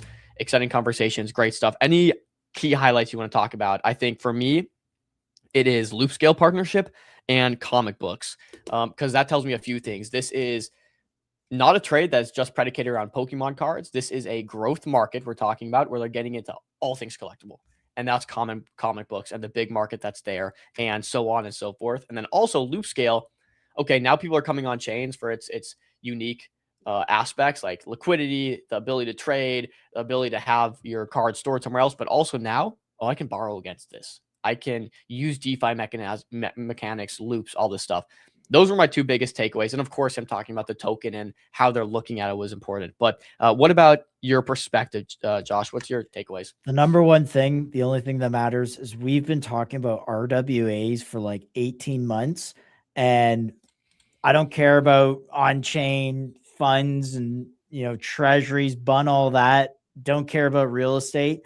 This is the RWA play. Like, this is the thing. This is where you find product market fit for quote unquote RWAs on chain. It's this is Solana's RWA story. It is super cheap. There are RWA platforms that have no revenue, have maybe 6, 7, 8 figure in AUM that are valued at like what $1 billion in their token raise. We'll just take a look at these RWA platforms that just go in. Yeah, when it raised 18 million. Look at KO, for example. KO has 100 million TVL. Just raised 18 million. What are we talking valued at hundreds. Collector Crew has what he mentioned 30 million in AUM in terms of the cards on the platform. We're doing I think 20 plus million revenue weekly. Yeah. What was that Blockworks? What did it say was the April or May? I mean, May's not even done yet. We're halfway through May. I think they had the May number on there. But annualized, what, like 2 billion, 3 billion, growing, 20% month over month. It's bigger. It's bigger than a lot of the RWA platforms that are coming on here and listing equities and like pre-stocks and X stocks. Dude, bun all the equity stuff. Forget all that. That is stuff you can trade in your TD Ameritrade.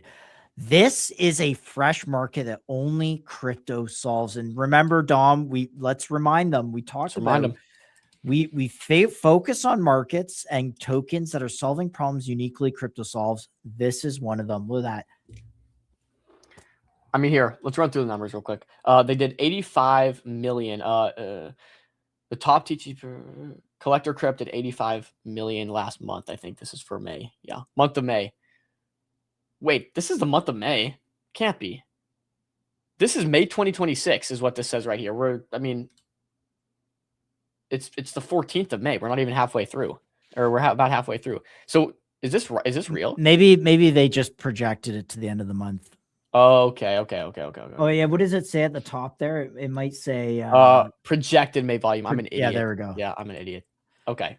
Still, again, better than April, which was really impressive, around the 80 plus million revenue mark as well. And look, I mean, it just keeps increasing. I think the expansion into comic books, it seems like they're doing a ton on the back end, and they're just like scrambling to get all these updates out. But is cards listed on any centralized exchanges? Dude, I don't think so. Not that I know of. Like, this seems like such a layup to like get listed on exchanges and whatnot. It's a non-crypto business. It's a retail heavy business. It's putting out revenue numbers comparable to some of, if not all, the biggest products on Solana. I don't know what more to tell you guys, but man, this is a very, very impressive business. Very impressive.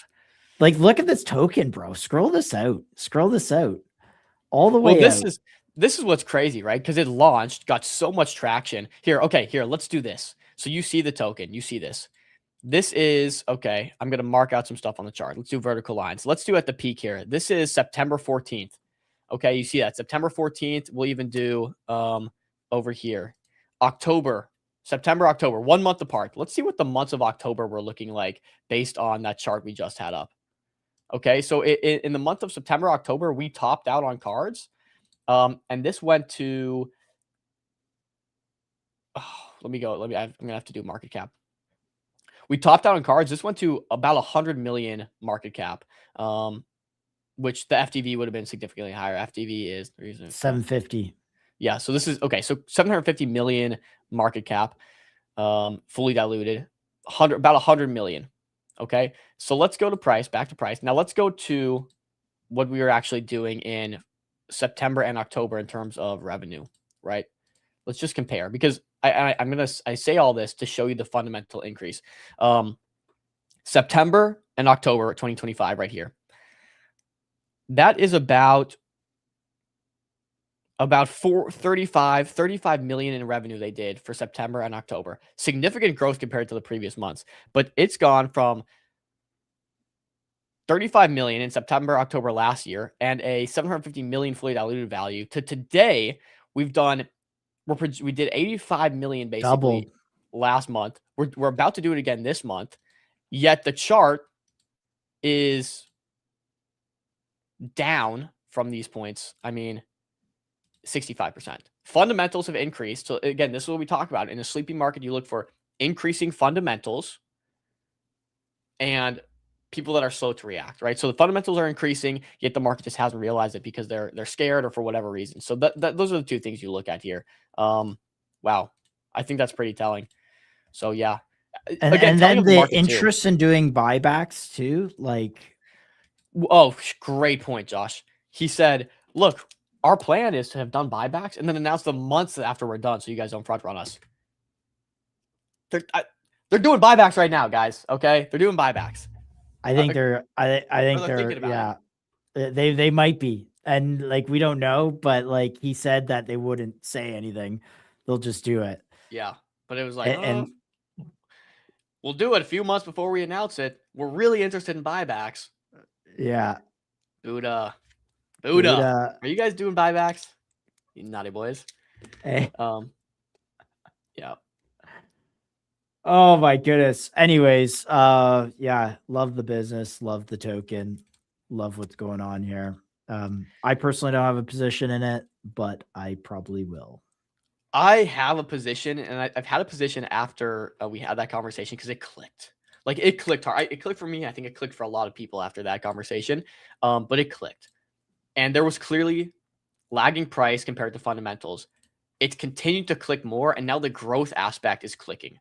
Okay, cards, RWAs, and Solana proven. Check. Expansion now to everything else underway right here. That's the difference between this and this. So I do have a position, and I'm probably going to add a lot more because even though price is higher, it's still, you can still take trades at a higher price and have them still be more undervalued to when you got in at a lower price, if that makes sense. Like right here, I think it's more undervalued today than it was even at, 100% cheaper prices when I bought in because of the updates and the fundamental changes. So whatever. I'm not going to, no more talk about it. Too bullish, too excited. But I'm done to make this quick. I got to deal with some stuff, but anything you want to cover, Josh, before we hop? Orgo is dying. Orgo's like on its way to zero. Holders are selling. Obviously we don't hold Orgo any longer. Again, fundamentally, we know he's kind of said, okay, we probably put 5% of the business to it. The business is doing really well, but still a lot of uncertainty, need for clarity. This is where it does get interesting for a bit of like, if 5% equity does come on chain, yeah, there could be upside, but it's ifs. Look, I love Spencer, but that last conversation when we talked about it, I would have thought he would have had a little more thought out, and it wasn't, and it definitely showed. But yeah, Nick and Spencer, guys, love you guys, and you're building a great business, but you gotta figure this thing out a little bit. It's gonna take time, but man, yeah, I wouldn't. What we do know, so again, add to the watch list and follow it, because I think what's happening now is a lot of people are sold. They're no longer watching. If they put out one tweet, it could change everything. What we do know is they're going to burn basically 50% of supply, or 25%. Right, so 25% of supply is burned, or going to be burned, according to them. Of course, this is everything with a fine-tuned toothpick. I mean, I just gotta call it for what it is. Like, look at this chart. It's just not. They need a relaunch. They really would need to relaunch, I think. I don't even know what to say. It's just what's moving this lower. Is there some sort of news that came out in the last hour, or is this no? I think whales. I think whales were holding out for a long time, and they've just, Spencer said he was going to be more active on the timeline. He wasn't, or hasn't been. And I think people are just fed up and moving on. Yeah. And that's fine. Move on. Cut losses. Hey. Move on if you lost. If you won, I mean, when we called it out, it gone all the way up to 18 mil at some point. So like, hopefully you haven't taken a loss on it. But if you have, cut loss if you have to. It was a good trade, but man, it's just like, yeah. I still will say though, I think there is value in keeping on the watch list. Just like PMX woke up after months of silence and said we're doing this, and it kind of caught a little pump, and maybe could be something. I think same thing goes for Oro. Just put it on the watch list. You don't have to hold a position. I don't hold a position. But if they do come out and they say, hey guys, we signed a deal with Street, 5% equity is going on chain, I'm the first buyer. I'm the first buyer. Sleeping market moves slow. I'm ahead of the narrative. Because by the way, they're scaling up to 7 figs ARR, right? So yeah, by mid-month, they said they were planning to do that and kind of go on for a ongoing raise. So that's all I got. Josh, anything you want to cover? Nope. Guys, I don't think maybe search TCG. This was another one we had on in this trading card thing. And then is it TCG popping up? The collector group? I think this was it. Yeah, it looks like they've rebranded. Yeah, they rebranded this. Yep, these guys, I'm pretty sure it's these guys that were on. Great guys. They live stream every day. Holy wow! I mean, this is. We would have had them on back here. Let me see. Yeah, let me check their Twitter. What's up with this? Good comms on this. Yeah, this is them. Holy good. Yeah, it is them. Dude, look at that. Gosh. Look at that PFP and that banner. That's elite. That's sick. That's elite. That is freaking elite. That's sick. That's sick. That's sick. Looks like he's throwing the Pokemon ball. Okay, money. So this is the collector group. Shout out to Squad. Yeah, we had them on. They came and ripped open some packs. I hadn't really been following them too closely. January 27th is when they were on. January 27th. All right, let's do the Classico. January 27th. We've been back here. January. Oh, I guess they were popping off when we had them on. Right here. That's when we would have had them. Not bad. Still up 300%. Again, like people coming on the show does not mean you guys should be buying day of, right? But if you hear something cool, kind of wait it out, buy at a good time. Wow, they're popping off. I'm gonna go to their Twitter here and see if there is some sort of like update on this. This was December. Oh, they won the hackathon. The 10th winner of the $3 million Okay. Now we got to talk about this because now this conversation gets real. The 10th winner of the $3 million hackathon. So they won $250K investment. Okay. So they just got $200K. I mean, they can now build out a full business here with this. And we know what happens with pump fund investments, guys. We talked about with Opal. What happens? Ace round, equity. Hey, guys, we're going to probably put equity on chain. There might actually be an agreement in the Pump Fund Hackathon because a lot of these hackathon winners are going this ace round equity route. There might literally be an agreement that's like, hey, we're going to give you this $250K as a hackathon winner, but it's going to cost you 5% equity, which, by the way, will have to go on chain and be tokenized through the ace round. I'm wondering if that's kind of part of the contractual obligation. But perfect day for this pop off as we had card centric stream, TCG centric stream. So they just won the Pump Fund Hackathon. They got $250K. What comes next is we're assuming maybe they go down the ace round and put some equity on chain. They are sitting at a 3.2 million valuation. So you compare that to something like Collector Crypt or, there's not many tradable, I guess, betas to this. But you have a very early entry in what could be a big TCG platform if they go and use this $250K and spend it right. And they do end up putting, some sort of equity towards this. Wow, congratulations. Congratulations for them on this. Let's actually reach out to them and get them back on the show. They were really nice guys too. And they had a big platform and they streamed. Their model was like they stream hundreds, if not thousands of pack openings a day, scan the cards, and then those show up online. So interesting. Users buy packs on the platform. The team rips them live on Pump Fund, and the cards land in the buyer's digital collection instantly. The Collector On- Group works. The Collector Group is a functioning business that streamed over 250 hours of content on Pump Fund since the launch. Live pack rippings, physical card redemption, on demand, on-site buying. Yeah, now they need to get a crack dev and build this shit out. Now they need to get a crack dev and build this shit. They got 250K. They need to really put this to work. The TCG team has millions in online retail sales. Nice. That's really good. Large inventory orders already in pipeline and is active conversations with major distributors. Let's get them back on for an update. The near-term roadmap is focused on expanding the ways user can interact with the platform. Long-term team is building towards making TCG inventory investable and tradable on-chain with a goal of becoming infrastructure layer. 2 more winners yet to be announced. Boom. Here, I'm commenting on this.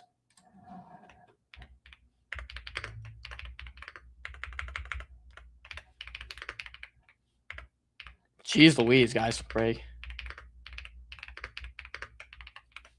Gotta tag the boys.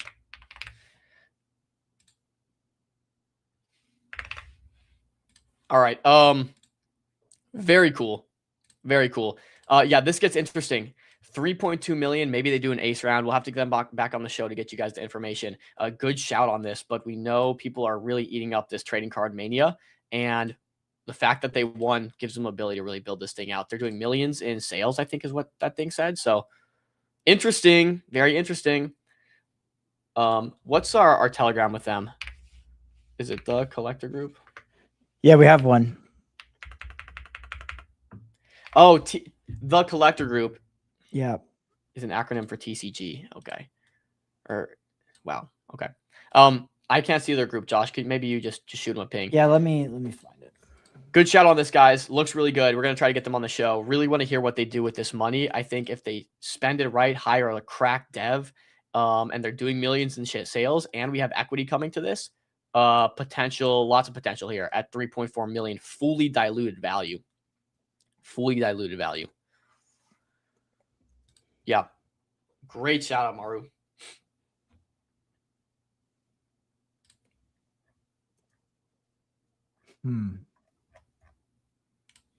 Not Any seeing other it. tickers, guys? Yeah, I can't see it either. Go to Twitter. Like one of the names. Is there one of the names of the guys or something? that I can- have a DM open with them on Twitter. I'll shoot them a DM there here in a second.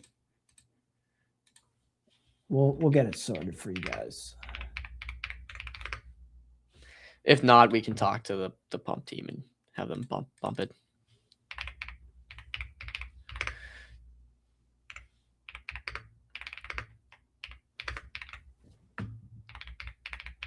I think Ave mentioned a ticker, Warden or something like that. Go ahead and pull it up, man. I gotta piss like a racehorse. Okay. All right. Solid. Thanks for the heads up there, Dom. All right, let's see. Warden. All right. Warden. Gosh, Abe, we if actually it's- gotta go. We have a call right now. Oh yeah. Okay. All right. See you guys. See you, boys. See you, boys.